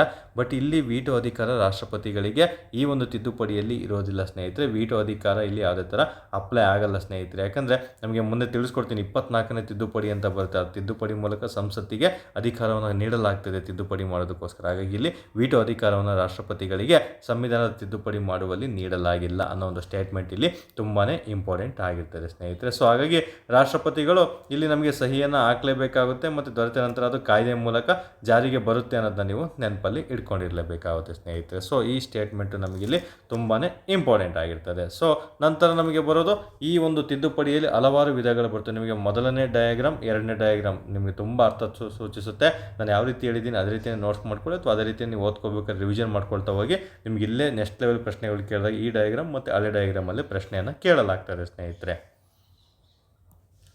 ಸೊ ನೆಕ್ಸ್ಟ್ ನಾವು ಮಾಡಬೇಕಿರೋದು ಈಗ ಸರಳ ಬಹುಮತದ ಬಗ್ಗೆ ನೋಡ್ತಾ ಬರಬೇಕಾಗುತ್ತೆ. ಸರಳ ಬಹುಮತ ಅಂತ ಬಂದ ತಕ್ಷಣ ನಿಮಗೆ ಆಲ್ರೆಡಿ ತಿಳಿಸಿದ ಹಾಗೆ ಈಗ ನಿಮಗೆ ಹೇಳಿದೆ ಎಷ್ಟು 3 ವಿಧಗಳಿದೆ ಅಂತ ಹೇಳಿದ್ದು. ಅದರಲ್ಲಿ ಮೊದಲನೇದು ಯಾವುದು, ಸರಳ ಬಹುಮತ ಅಂತ ನಿಮಗೆ ತಿಳಿಸ್ಕೊಡ್ತಾ ಬಂದಿ ಸ್ನೇಹಿತರೆ. ಈ ಸರಳ ಬಹುಮತ ಅಂದರೆ ಸಂಸತ್ತಿನ ಸರಳ ಬಹುಮತದಿಂದ ತಿದ್ದುಪಡಿ ಮಾಡ್ತಾ ಬರ್ಬೋದಾಗುತ್ತೆ. ಇಲ್ಲಿ ಸದನಗಳು ಪ್ರತ್ಯೇಕವಾಗಿ ಸರಳ ಬಹುಮತ, ಉಭಯ ಸದನಗಳು ಪ್ರತ್ಯೇಕವಾಗಿ ಒಂದು ಸರಳ ಬಹುಮತ ಪಡೆದು ತಿದ್ದುಪಡಿಯನ್ನು ಮಾಡ್ತಾ ಬರ್ಬೋದಾಗುತ್ತೆ. ಅದೆಲ್ಲರಿಗೂ ಸಹ ಗೊತ್ತಿರುತ್ತೆ. ಇಲ್ಲಿ ಸರಳ ಬಹುಮತ ಅಂತ ಬಂದ ತಕ್ಷಣ ಒಂದು ಸಂವಿಧಾನದಲ್ಲಿ ಏನು ಸಂಸತ್ತಿದೆಯಲ್ಲ, ಇದರಲ್ಲಿ ನಮಗೆ ರಾಜ್ಯಸಭೆ, ಲೋಕಸಭೆ ಆಗಿರ್ಬೋದು, ಅಲ್ಲಿ ಸಭೆ ಸೇರಿರ್ತಾರಲ್ಲ ಸ್ನೇಹಿತರೆ, ಸೇರಿದರಲ್ಲಿ 50% ಇಂಪಾರ್ಟೆಂಟ್. ಇಲ್ಲಿ 50%ಕ್ಕಿಂತ ಹೆಚ್ಚಿನ ಬಹುಮತ ಪಡೆದು ತಿದ್ದುಪಡಿ ಮಾಡುವಂಥದ್ದಾಗಿರ್ತದೆ. ಫಾರ್ ಎಕ್ಸಾಂಪಲ್ಲು 100 ಜನ ಇತ್ತಂದರೆ ಅದರಲ್ಲಿ 50% ಅಂದರೆ 50 ಜನ ಅದಕ್ಕೆ ಅನುಮೋದನೆಯನ್ನು ನೀಡ್ತಾ ಬರಬೇಕಾಗುತ್ತೆ. 500 ಜನ ಇತ್ತಂದರೆ ಎಷ್ಟಾಗುತ್ತೆ, 250 ಆಗ್ತಾ ಬರ್ತದೆ ಸ್ನೇಹಿತರೆ. ಈ ರೀತಿ ನಮಗೆ 50% ಸದಸ್ಯರು, ಅಲ್ಲಿ ನಾವು ಏನೆಲ್ಲ ಗೆದ್ದು ಹೋಗಿರ್ತಾರಲ್ಲ MP ಆಗಿ, ಸೊ ಅವರು ಸಹಿಯನ್ನು ಹಾಕಲೇಬೇಕಾಗುತ್ತೆ. ಎಷ್ಟು, 50%ಕ್ಕಿಂತ ಹೆಚ್ಚು ಬಹುಮತವನ್ನು ಪಡೆದರೆ ಅದು ಸರಳ ಬಹುಮತ ಅಂತ ನಾವು ಕರಿತಾ ಬರ್ತೀವಿ. ಸ್ಟೇಟ್ಮೆಂಟು ತುಂಬಾ ಇಂಪಾರ್ಟೆಂಟ್ ಆಗಿರುತ್ತೆ. ಹಾಗಾದರೆ ಸರಳ ಬಹುಮತಕ್ಕೆ ಉದಾಹರಣೆಗಳು ಯಾವುವು ಅನ್ನೋದನ್ನ ನಾವು ಒಂದೊಂದಾಗಿ ನೋಡ್ತಾ ಬರೋಣ. ಇಲ್ಲೂ ಸಹ ನಿಮಗೆ ಪ್ರಶ್ನೆಗಳನ್ನು ಕೇಳಲಾಗ್ತದೆ. ಇಲ್ಲಿ ನೋಡಿ, ನಿಮಗೆ ಎಕ್ಸಾಮಲ್ಲಿ ಯಾವ ರೀತಿ ಪ್ರಶ್ನೆ ಕೇಳ್ತಾರೆ ಅಂದರೆ, ಈ ಕೆಳಗಿನವುಗಳಲ್ಲಿ ಯಾವುದು ಸರಳ ಬಹುಮತದಿಂದ ತಿದ್ದುಪಡಿ ಮಾಡುವಂತಹ ವಿಷಯಗಳಾಗಿವೆ ಅಂತ ಪ್ರಶ್ನೆ ಕೇಳ್ತಾನೆ. ವಿಷಯಗಳಾಗಿವೆ ಅಂತ ಪ್ರಶ್ನೆಯನ್ನು ಕೇಳಲಾಗ್ತದೆ. ಇಲ್ಲಿ ನಿಮಗೆ ನೆನಪಲ್ಲಿ ಇಟ್ಕೊಂಡಿರಲೇಬೇಕಾಗುತ್ತೆ ಸ್ನೇಹಿತರೆ. ಮೇಜರ್ ಇರುವಂಥದ್ದು ನಾನು ನಿಮಗೆ ತಿಳಿಸ್ಕೊಡ್ತಾ ಬರ್ತೀನಿ. ಇಲ್ಲಿ ಸರಳ ಬಹುಮತದಿಂದ ನಮಗೆ ಏನೇ ಮಾಡ್ತವೆ, ಹೊಸ ರಾಜ್ಯಗಳ ಸೇರ್ಪಡೆ ಅಥವಾ ಸ್ಥಾಪನೆ. ಫಾರ್ ಎಕ್ಸಾಂಪಲ್ ನಮಗೆ ಒಂದು ತೆಲಂಗಾಣ, ನಮಗೆ ಆಂಧ್ರ ಪ್ರದೇಶನ ವಿಭಾಗ ಮಾಡಿ ತೆಲಂಗಾಣ ರಾಜ್ಯವನ್ನು ಸೃಷ್ಟಿ ಮಾಡಲಾಯಿತು. ಸೊ ಅಂಥ ಒಂದು ರಾಜ್ಯಗಳನ್ನು ಸೃಷ್ಟಿ ಮಾಡಬೇಕಂದ್ರೆ, ಹೊಸ ರಾಜ್ಯಗಳನ್ನು ಸೇರ್ಪಡೆ ಮಾಡಬೇಕಂತ ಹೇಳಿದರೆ, ಸ್ಥಾಪನೆ ಮಾಡಬೇಕಂತಿದ್ರೆ ಅದು ಸರಳ ಬಹುಮತದಿಂದ ಸಾಧ್ಯ ಆಗಿರ್ತದೆ ಸ್ನೇಹಿತರೆ. ತುಂಬಾ ಇಂಪಾರ್ಟೆಂಟ್ ಆಗಿರುವಂಥದ್ದು. ಸೊ ಎಕ್ಸಾಮಲ್ಲಿ ಕೇಳ್ಬೋದು, ಸರಳ ಬಹುಮತದಿಂದ ರಾಜ್ಯಗಳ ಸೃಷ್ಟಿ, ಗಡಿ ಮತ್ತು ಹೆಸರು ಬದಲಾವಣೆ ಎಲ್ಲನೂ ಇಂಪಾರ್ಟೆಂಟು. ಗಡಿ ಆಗಿರ್ಬೋದು, ಹೆಸರು ಬದಲಾವಣೆಯೂ ಸಹ ಸರಳ ಬಹುಮತದಿಂದನೇ ತಿದ್ದುಪಡಿಯನ್ನು ಮಾಡ್ತಾ ಬರ್ಬೋದು. ಫಾರ್ ಎಕ್ಸಾಂಪಲ್ ಹಲವಾರು ಒಂದು ಭಾರತ ದೇಶದಲ್ಲಿ ನಿಮಗೆ ಏನು ವಿಧಾನಸಭೆ ಎಲ್ಲ ಕಡೆ ಇದೆ, ಬಟ್ ವಿಧಾನ ಪರಿಷತ್ತು ಕೆಲವೊಂದು ರಾಜ್ಯಗಳಲ್ಲಿ ಮಾತ್ರ ಇದೆ. ಫಾರ್ ಎಕ್ಸಾಂಪಲ್ ಕರ್ನಾಟಕ ರಾಜ್ಯದಲ್ಲಿ ವಿಧಾನ ಪರಿಷತ್ ಇದೆ ಸ್ನೇಹಿತರೆ, ತಮಿಳುನಾಡಿನಲ್ಲಿ ವಿಧಾನ ಪರಿಷತ್ ಇದೆ ಅಂತ ನಿಮಗೆಲ್ಲ ಓದಿರ್ತೀರ. ಕೆ ಅಂಬುಜು ಟಿ ಅಂತ ನೀವು ಕೋಡ್ ವರ್ಡನ್ನು ನೆನ್ಪಿಟ್ಕೋಬೇಕು. ಕರ್ನಾಟಕ ಇರ್ಬೋದು, ಆಂಧ್ರ ಪ್ರದೇಶ ಇರ್ಬೋದು, ಮತ್ತು ಮಹಾರಾಷ್ಟ್ರ ಆಗಿರ್ಬೋದು, ಮತ್ತು ಬಿಹಾರ ಆಗಿರ್ಬೋದು. ಓಕೆ, ಈ ರೀತಿ ನಿಮಗೆ ತೆಲಂಗಾಣ ಆಗಿರ್ಬೋದು, ಇವೆಲ್ಲ ಓದಿರ್ತೀರ. ಜಾರ್ಖಂಡ್ ಆಗಿರ್ಬೋದು. ಸೊ ಇಲ್ಲಿ ನಮಗೆ ಏನು ವಿಧಾನ ಪರಿಷತ್ತನ್ನು ಒಳಗೊಂಡಿದೆ, ಬಟ್ ಕೆಲವೊಂದು ರಾಜ್ಯಗಳಲ್ಲಿ ವಿಧಾನ ಪರಿಷತ್ ಇರೋದಿಲ್ಲ. ಆ ವಿಧಾನ ಪರಿಷತ್ತನ್ನು ಸಹ ಕ್ಯಾನ್ಸಲ್ ಮಾಡ್ತಬೋದು. ಈಗ ಫಾರ್ ಎಕ್ಸಾಂಪಲ್ ಕರ್ನಾಟಕಕ್ಕೆ ಏನು ವಿಧಾನ ಪರಿಷತ್ ಬೇಡ ಅಂದರೆ, ಮುಖ್ಯಮಂತ್ರಿಗಳು ರಾಜ್ಯಪಾಲರಿಗೆ ಹೇಳಿ, ರಾಜ್ಯಪಾಲರು ಡೈರೆಕ್ಟಾಗಿ ಈ ಶಾಸಕಾಂಗದಿಂದ ಒಪ್ಪಿಗೆನ ತೊಗೊಂಡು ಸಂಸತ್ತಿಗೆ ಕಳಿಸ್ಬಿಟ್ರೆ ಸಂಸತ್ ಅದನ್ನು ವಜಾ ಮಾಡ್ತಾ ಬರ್ಬೋದು ಸ್ನೇಹಿತರೆ. ಸೊ ಇಲ್ಲಿ ವಿಧಾನ ಪರಿಷತ್ತು ಸ್ಥಾಪಿಸುವ ಅಥವಾ ವಜಾಗೊಳಿಸುವಂತಹ ಅಧಿಕಾರ ಸರಳ ಬಹುಮತದಿಂದ ಮಾಡ್ತಾ ಬರ್ಬೋದು ಸ್ನೇಹಿತರೆ. ಇನ್ನು ಸಂಸತ್ತಿಗೆ ಕೋರಂಗೆ ಸಂಬಂಧಪಟ್ಟಂತೆ ಆಗಿರ್ಬೋದು, ಸಂಸತ್ ಸದಸ್ಯರು ಮತ್ತು ಸಮಿತಿಗಳ ಸಂಬಳ ಸವಲತ್ತು ಅಂದರೆ ಸಿಂಪಲ್ ಆಗಿರೋದಿಲ್ಲ. ಸಂಸತ್ನಲ್ಲಿ ಇಂಗ್ಲೀಷ್ ಬಳಕೆ ಬಗ್ಗೆ ಆಗಿರ್ಬೋದು, ಅಧಿಕೃತ ಭಾಷೆ ಬಳಕೆ ಬಗ್ಗೆ ಆಗಿರ್ಬೋದು, ಇವೆಲ್ಲನೂ ತುಂಬಾ ಇಂಪಾರ್ಟೆಂಟು. ಮೇನ್ ನೀವು ನೆನ್ಪಿಟ್ಕೋಬೇಕಾಗಿರೋದು ಇಲ್ಲಿ ನೋಡಿ, ಪೌರತ್ವವನ್ನು ಪಡೆಯುವ ಮತ್ತು ಕಳೆದುಕೊಳ್ಳುವಂಥದ್ದಕ್ಕೆ ನಾವು ಸರಳ ಬಹುಮತ ಇರಬೇಕಾಗುತ್ತೆ. ಕ್ಷೇತ್ರ ಪುನರ್ವಿಂಗಡಣೆಗೆ ಸರಳ ಬಹುಮತ ಇರಬೇಕಾಗುತ್ತೆ. ಇವೆರಡು ಫಸ್ಟ್ ಎರಡು ಇಂಪಾರ್ಟೆಂಟು ಮತ್ತು ಇದು ಇಂಪಾರ್ಟೆಂಟ್. ಇನ್ನು ಮಿಕ್ಕಿದ್ದು ಸಹ ನೀವು ನಿಮ್ಗೆ ಅರ್ಥ ಆಗೋ ರೀತಿ ಓದ್ಕೊಂಡಿರಬೇಕಾಗುತ್ತೆ ಸ್ನೇಹಿತರೆ, ಅದನ್ನು ಸಹ ತುಂಬಾ ಇಂಪಾರ್ಟೆಂಟ್ ಆಗಿರುತ್ತೆ. ಇನ್ನು ಕೇಂದ್ರಾಡಳಿತ ಪ್ರದೇಶಗಳ ಒಂದು ಸೃಷ್ಟಿ ಆಗಿರ್ಬೋದು ಮತ್ತು ನಾಶ ಆಗಿರ್ಬೋದು, ರಚನೆ ಮತ್ತು ರದ್ದತಿಯ ಬಗ್ಗೆಯೂ ಸಹ ನೀವು ತಿಳ್ಕೊಂಡಿರ್ಬೇಕು. ಇದನ್ನು ಸಹ ಸರಳ ಬಹುಮತದಿಂದಲೇ ಸಾಧ್ಯ ಆಗಿರ್ತದೆ ಸ್ನೇಹಿತರೆ. ಎಕ್ಸಾಂಪಲ್ ಕೇಳ್ತೇನೆ, ಈ ಕೆಳಗಿನ ಯಾವ ಅಂಶಗಳನ್ನು ಸರಳ ಬಹುಮತದಿಂದ ಮಾಡ್ತಾರೆ, ಅಥವಾ ದೇಶದಲ್ಲಿ ಹೊಸ ರಾಜ್ಯಗಳ ಸೇರ್ಪಡೆ ಅಥವಾ ಸ್ಥಾಪನೆಗೆ ಈ ಕೆಳಗಿನ ಯಾವ ಒಂದು ಮತ ನಮಗೆ ಮುಖ್ಯವಾಗಿರ್ತದೆ ಅಥವಾ ಬೇಕಾಗುತ್ತದೆ ಅಂತ ಪ್ರಶ್ನೆ ಕೇಳಿದಾಗ ಸರಳ ಬಹುಮತ ಅಥವಾ ಬಹುಮತ ಅಂತೆಲ್ಲ ಕೊಡ್ಬೋದು ನಿಮಗೆ. ಮತ್ತು 2/3 ಮತ್ತು ಅರ್ಧ ರಾಜ್ಯಗಳ ಒಪ್ಪಿಗೆ, ಈ ರೀತಿ ಆಪ್ಷನ್ನ ಕೊಡ್ತಾ ಬರ್ತಾರೆ. ಕೇವಲ ಸರಳ ಬಹುಮತ ಅನ್ನೋದನ್ನ ನೀವು ತಿಳ್ಕೊಂಡಿರಬೇಕಾಗುತ್ತೆ. ಸೊ ನೆಕ್ಸ್ಟ್ ಇನ್ನೊಂದು ಎರಡನೇ ವಿಧ ನೋಡ್ತಾ ಬರೋಣ. ಸೊ ಇಲ್ಲಿ ಎರಡನೇ ವಿಧ ಈಗ ನೋಡ್ತಾ ಬನ್ನಿ. ಇಲ್ಲಿ ಯಾವುದೇ ಥರ ನೆನ್ಪಿಡುವಂಥ ಅವಶ್ಯಕತೆ ಇಲ್ಲ, ಜಸ್ಟ್ ಅರ್ಥ ಮಾಡಿಕೊಂಡ್ರೆ ಈಸಿಯಾಗಿ ಸುಲಭ ಆಗ್ತದೆ ಸ್ನೇಹಿತರೆ. ಇಲ್ಲಿ ಸಂಸತ್ತಿನ ಒಂದು ವಿಶೇಷ ಬಹುಮತ ಅಂತ ಇದೆ. ಎರಡನೇ ವಿಧ ಯಾವುದು? ಇದು ಎರಡನೇ ವಿಧ. ಮತ್ತು 368ನೇ ವಿಧಿ ಪ್ರಕಾರ ಇದು ಮೊದಲನೇ ವಿಧ ಆಗಿರ್ತದೆ ಅಂತ ನಿಮಗೆಲ್ಲರೂ ಸಹ ಗೊತ್ತಿರೋದೆ ಸ್ನೇಹಿತರೆ. ಸೊ ಇಲ್ಲಿ ನಮಗೆ ಈ ಒಂದು ಎಕ್ಸಾಮಲ್ಲಿ ಸ್ಟೇಟ್ಮೆಂಟು ಸಹ ಪ್ರಶ್ನೆಗಳನ್ನು ಕೇಳ್ತಾ ಬರ್ಬೋದು. ಎಕ್ಸಾಮಲ್ಲಿ ನೆನ್ಪಿಟ್ಕೊಳ್ಳಿ, ಪ್ರತಿ ಸದನದ ಒಂದು ಒಟ್ಟು ಸದಸ್ಯರ ಬಹುಮತ ಆಗಿರ್ತದೆ ಸ್ನೇಹಿತರೆ. ಪ್ರತಿ ಸದನದ ಒಟ್ಟು ಸದಸ್ಯರ ಒಂದು ಬಹುಮತ ಆಗಿರುತ್ತೆ, ನೆನಪಿಟ್ಕೊಳ್ಳಿ. ಯಾಕಂದ್ರೆ ನಿಮಗೆ ಒಂದು ಸರಳ ಬಹುಮತ ಹೇಳಿದ್ಮೇಲೆ, ಈ ಸರಳ ಬಹುಮತ ನಡಿಬೇಕಾದ್ರೆ ಯಾವುದಾದ್ರೂ ಈಗಕ್ಕೆ ಒಂದು ರಾಜ್ಯ ಒಂದು ಹೆಸರು ಗಡಿ ವಿವಾದದಲ್ಲಿ ಹೆಸರು ಬದಲಾವಣೆ ಮಾಡಬೇಕಂದ್ರೆ ಸದನದಲ್ಲಿ ಎಷ್ಟು ಜನ, ಫಾರ್ ಎಕ್ಸಾಂಪಲ್ ಈಗ 545 ಸೀಟ್ ಇತ್ತಂದರೆ ಅದರಲ್ಲಿ ಬರೀ 530 ಜನ ಇತ್ತಂದರೆ ಇದರಲ್ಲಿ 50%, 50% ಜನ ಸಹಿ ಹಾಕಲೇಬೇಕಾಗುತ್ತೆ. ಅದನ್ನು ನಾವು ಸರಳ ಬಹುಮತ ಅಂತ ಕರಿತಾ ಬರ್ತೀವಿ. ಇದನ್ನು ಸಹ ಇಂಪಾರ್ಟೆಂಟ್ ಆಗಿರುತ್ತೆ. ಬಟ್ ಇಲ್ಲಿ ವಿಶೇಷ ಬಹುಮತ ಅಂತಿದೆಯಲ್ಲ, ಪ್ರತಿ ಸದನದ ಒಟ್ಟು ಸದಸ್ಯರ ಬಹುಮತ ಆಗಿರ್ತದೆ. ಪ್ರತಿ ಸದನದಲ್ಲಿ ಒಟ್ಟು ಸದಸ್ಯರ ಬಹುಮತ ಆಗಿರ್ತದೆ ಸ್ನೇಹಿತರೆ. ಅದರಲ್ಲಿ 50ಕ್ಕಿಂತ ಹೆಚ್ಚು ಸದಸ್ಯರು ಹಾಜರಿದ್ದು ಮತ ನೀಡುವಂಥ ಸದಸ್ಯರ ಪೈಕಿ 2/3 ಸದಸ್ಯರ ಮತ ಇರಬೇಕಾಗುತ್ತೆ. ಒಟ್ಟು ಸದಸ್ಯರು ಪ್ರೆಸೆಂಟ್ ಇರಬೇಕಾಗುತ್ತೆ. ಅದರಲ್ಲಿ ಕನಿಷ್ಠ 2/3 ಸದಸ್ಯರು ಹಾಜರಿದ್ದು ಮತವನ್ನು ಚಲಾಯಿಸಲೇಬೇಕಾಗುತ್ತೆ. ಕಡ್ಡಾಯವಾಗಿ 2/3 ಥರ್ಡ್ ಇಲ್ಲಿ ಸ್ಟೇಟ್ಮೆಂಟ್ ಇಂಪಾರ್ಟೆಂಟು. 2/3 ಸದಸ್ಯರು ಹಾಜರಿದ್ದು ಮತವನ್ನು ಚಲಾಯಿಸಲೇಬೇಕಾಗುತ್ತೆ. ಪ್ರತಿ ಸದನದ ಒಟ್ಟು ಸದಸ್ಯರ ಬಹುಮತ ಇಲ್ಲಿ ಇಂಪಾರ್ಟೆಂಟ್ ಆಗಿರ್ತದೆ ಸ್ನೇಹಿತರೆ. ಯಾಕಂದರೆ ಇಲ್ಲಿ ಹಲವಾರು ವಿಶೇಷವಾಗಿ ಸಂವಿಧಾನದಲ್ಲಿ ಕಂಡುಬರುವಂಥದ್ದು ಪ್ರಮುಖ ಹುದ್ದೆಗಳಾಗಿರ್ಬೋದು, ಅಂಶಗಳಿಗೆ ತಿದ್ದುಪಡಿಯನ್ನು ಮಾಡಲಾಗ್ತದೆ. ಹಾಗಾಗಿ ಸದನದಲ್ಲಿ ಎಷ್ಟು ಜನ ಇದ್ದಾರೆ ಅಷ್ಟು ಜನರು ಸಹ ಸದಸ್ಯರ ಬಹುಮತ, ಅದರಲ್ಲಿ 2/3 ಸದಸ್ಯರು ಕಡ್ಡಾಯವಾಗಿ ಹಾಜರಿದ್ದು ಮತವನ್ನು ಚಲಾಯಿಸಲೇಬೇಕಾಗುತ್ತೆ. ಇಲ್ಲಿ ತುಂಬಾ ಇಂಪಾರ್ಟೆಂಟ್. ಇಲ್ಲಿ ಎಷ್ಟು ಜನ ಬೇಕಾದರೂ ಇರ್ಬೋದು, ಬಟ್ ಅಲ್ಲಿ ನಮಗೆ ಜಸ್ಟ್ ನಿಮಗೆ 50% ಆಯ್ಕೆ ಮಾಡಿದರೆ ಸಾಕಾಗುತ್ತೆ. ಬಟ್ ಇಲ್ಲಿ ಹಂಗಲ್ಲ, ಸದನದಲ್ಲಿ ಎಷ್ಟು ಜನ ಇದ್ದಾರೆ ಅದರಲ್ಲಿ 2/3 ಸದಸ್ಯರು ಕಡ್ಡಾಯವಾಗಿ ಹಾಜರಾಗಿರಬೇಕು. ಹಾಜರಿದ್ದು ಮತವನ್ನು ಚಲಾಯಿಸಬೇಕಾಗುತ್ತೆ. ಅದನ್ನು ನಾವು ಇಲ್ಲಿ 2/3 ಅನ್ನೋದ ಸ್ಟೇಟ್ಮೆಂಟಲ್ಲಿ ನೆನ್ಪಿಟ್ಕೊಂಡಿರಲೇಬೇಕಾಗುತ್ತೆ. ಸೊ ಅರ್ಥ ಆಗಿದೆ ಅಂತ ತಿಳ್ಕೊಂಡಿದ್ದೀನಿ ಸ್ನೇಹಿತರೆ. ಓಕೆ, ಇಲ್ಲಿ ಉದಾಹರಣೆಗಳಂತ ಬಂದ, ಫಾರ್ ಎಕ್ಸಾಂಪಲ್ ನೋಡಿ, ಮೂಲಭೂತ ಹಕ್ಕುಗಳಿಗೆ ತಿದ್ದುಪಡಿ ಮಾಡ್ತೀವಿ ಅಂದರೆ ಸಾಮಾನ್ಯ ಅಲ್ಲ. ಅಲ್ಲಿ ಸದನದಲ್ಲಿ ಅಷ್ಟು ಜನ ಅಭ್ಯರ್ಥಿಗಳಿದ್ದರೆ ಮಾತ್ರ ಅದಕ್ಕೆ ತಿದ್ದುಪಡಿ ಮಾಡಬೇಕಾಗುತ್ತೆ. ಯಾಕಂದರೆ ದೇಶಕ್ಕೆ ಸಂಬಂಧಪಟ್ಟಂತೆ ಇದು. ನಂತರ ರಾಜ್ಯ ನಿರ್ದೇಶಕ ತತ್ವಗಳು, DPSP ಅಂತ ಕರಿತಾ ಬರ್ತೀವಿ. ಇನ್ನು ಕೇಂದ್ರ ನ್ಯಾಯಾಂಗ ವ್ಯವಸ್ಥೆ, ಚುನಾವಣೆ ನಿಬಂಧನೆಗಳು, ಸ್ಪೀಕರ್ ಮತ್ತು ಉಪರಾಷ್ಟ್ರಪತಿ, ಇವೆಲ್ಲ ದೊಡ್ಡ ಹುದ್ದೆಗಳು ಮತ್ತು ದೊಡ್ಡ ಅಂಶಗಳಿಗೆ ತಿದ್ದುಪಡಿ ಮಾಡಬೇಕಂದ್ರೆ ನಾವು ಸಂಸತ್ತಿನ ವಿಶೇಷ ಬಹುಮತವನ್ನು ಸ್ವೀಕಾರ ಮಾಡಿಕೊಂಡೇ ನಾವು ತಿದ್ದುಪಡಿಯನ್ನು ಮಾಡ್ತಾ ಬರಬೇಕಾಗುತ್ತೆ ಸ್ನೇಹಿತರೆ. ಸಿಂಪಲ್ ನೋಡಿ, ಇಲ್ಲಿ ಚುನಾವಣೆ, ಇಲ್ಲಿ ಸಂವಿಧಾನದಲ್ಲಿ ಭಾಗ ಇದೆ, ಮೂಲಭೂತ ಹಕ್ಕು ಸಂವಿಧಾನ ಭಾಗ ಇದೆ, DPSP ಸಂವಿಧಾನಕ್ಕೆ ಭಾಗ ಇದೆ, ನ್ಯಾಯಾಂಗ ವ್ಯವಸ್ಥೆಗೆ ಸಂವಿಧಾನದ ಭಾಗ ಇದೆ, ಮತ್ತು ಸ್ಪೀಕರಿಗೆ ಮಾತ್ರ ಇಲ್ಲಿ ಭಾಗ ಇರೋದಿಲ್ಲ, ಕೇಂದ್ರ ಸರ್ಕಾರದ ಅಂಡರಲ್ಲೇ ಬರುತ್ತೆ. ಅದನ್ನು ಸ್ವಲ್ಪ ನೆನಪಿಟ್ಕೊಂಡಿದ್ರೆ ಸಾಕಾಗುತ್ತೆ. ಮಿಕ್ಕಿದ್ದು ಈಸಿಯಾಗಿ ನೆನ್ಪಿಟ್ಕೋಬೋದು ಸ್ನೇಹಿತರೆ. ಈ ರೀತಿ ಟ್ರಿಕ್ಕಿಯಾಗೂ ಸಹ ನೀವು ನೆನ್ಪಿಟ್ಕೊಂಡ್ರೆ ಎಕ್ಸಾಮಲ್ಲಿ ಸುಲಭವಾಗಿ ನೆನಪು ಬರ್ತದೆ. ಓಕೆ, ಇವು ಸಂಸತ್ತಿನ ವಿಶೇಷ ಬಹುಮತದ ಮೂಲಕ ನಾವು ಜಾರಿಗೆ ತರಲಾಗ್ತದೆ. ಹಾಗಾಗಿ ಈ ಸ್ಟೇಟ್ಮೆಂಟು ತುಂಬಾ ಇಂಪಾರ್ಟೆಂಟ್ ಆಗಿರ್ತದೆ.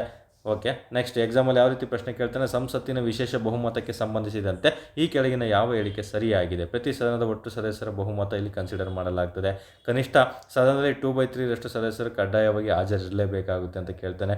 ಮೂಲಭೂತ ಹಕ್ಕುಗಳು ಸಂಸತ್ತಿನ ವಿಶೇಷ ಬಹುಮತದಿಂದ ತಿದ್ದುಪಡಿ ಮಾಡಬಹುದು ಅಂತ ಸ್ಟೇಟ್ಮೆಂಟನ್ನು ಕೇಳಲಾಗ್ತದೆ. 3 ಸ್ಟೇಟ್ಮೆಂಟ್ಗಳು ಅವಾಗ ರೈಟ್ ಆಗಿರ್ತವೆ ಸ್ನೇಹಿತರೆ. ಅಷ್ಟೇ, ತುಂಬ ಸಿಂಪಲ್. ಓಕೆ, ಇಲ್ಲಿ ವಿಶೇಷ ಬಹುಮತ ಜಸ್ಟ್ ಓದಬೇಕಾದ್ರೆ ಫುಲ್ಲಿ ಫೋಕಸ್ಡ್ ಆಗಿರಬೇಕು. ನೀವು ಯಾವುದೇ ಅಂಶಗಳನ್ನು ಓದ್ಕೊಳ್ತಾ ಹೋಗಿ, ಯಾರು ಫೋಕಸ್ಡಾಗಿ ಓದ್ತಾ ಬರ್ತೀರೋ ಅವಾಗ ಈಸಿಯಾಗಿ ಸುಲಭ ಆಗುತ್ತೆ. ಮೈಂಡು ಎಲ್ಲೆಲ್ಲೋ ಇಟ್ಕೊಂಡು ನೋಟಿಫಿಕೇಷನ್ ಆಗ್ತಾ ಇಲ್ಲ, ನನಗೆ ಯಾಕೋ ಪ್ರಶ್ನೆಗಳು ಯಾಕೋ ಕನ್ಫ್ಯೂಷನ್ ಆಗ್ತಾ ಇದೆ, ಟಾಪಿಕ್ ತುಂಬ ಡೆಪ್ತ್ ಆಗ್ತಾ ಇದೆ, KE ಡಿಪಾರ್ಟ್ಮೆಂಟಿಗೆ ಕೊಟ್ಟಿದ್ದಾರೆ, ಭಯ ಪಡ್ಕೊಳೋದು ಅವೆಲ್ಲ ಏನಿಲ್ಲ. ಮೈಂಡು ನೀವು ಕೂತ ಜಾಗದಲ್ಲೇ ಇರಲಿ, ನೀವು ಓದ್ತಿರುವಂಥ ಲೈಬ್ರರಿ ಆಗಿರ್ಬೋದು, ಮನೆ ಆಗಿರ್ಬೋದು, ರೂಮ್ ಆಗಿರ್ಬೋದು, ಅಥವಾ PGಗಳಲ್ಲಿ ಎಲ್ಲೇ ಓದ್ತಾ ಇರಿ, ಮೈಂಡ್ನ ಫೋಕಸ್ಡಾಗಿ ಇಟ್ಕೊಂಡು ಓದ್ಕೊಳ್ಳಿ. ಈಗ ನಾನು ತಿದ್ದುಪಡಿ ಓದ್ತಾ ಇದ್ದೀನಿ ಅಂತ ಬ್ರೈನಿಗೆ ತಲುಪ್ತಾ ಇರಬೇಕು.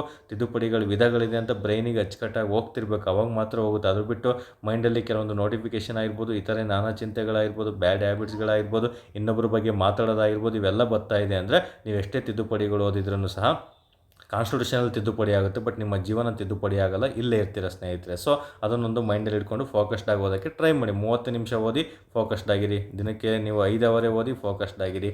ಮೈನ್ ಫೋಕಸ್ಡ್ ಅನ್ನೋದು ಇಲ್ಲಿ ಕಾಂಪಿಟೇಟಿವ್ ಫೀಲ್ಡಲ್ಲಿ ತುಂಬಾ ಇಂಪಾರ್ಟೆಂಟ್ ಆಗಿರ್ತದೆ.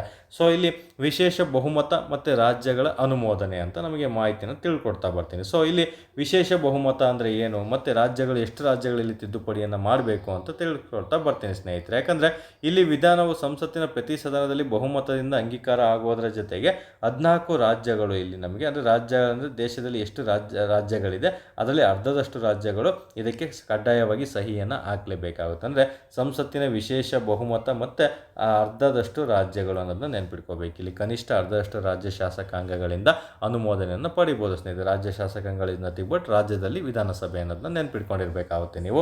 ಸೊ ಇಲ್ಲಿ ಸಂಸತ್ತಿನಲ್ಲಿ 3ನೇ ವಿಧ ಯಾವುದು, ವಿಶೇಷ ಬಹುಮತ. ಎರಡನೇದು ಓದಿದ್ದು, ಫಸ್ಟ್ನೇದು ಸರಳ ಬಹುಮತ, ಎರಡನೇದು ವಿಶೇಷ ಬಹುಮತ ಅಂದರೆ ಏನು ಅಂತ ಹೇಳಿದೆ, ಅಂದರೆ ನಿಮಗೆ ಕಡ್ಡಾಯವಾಗಿ 2/3 ಅಷ್ಟು ಹಾಜರಿರಬೇಕು ಅಂತ.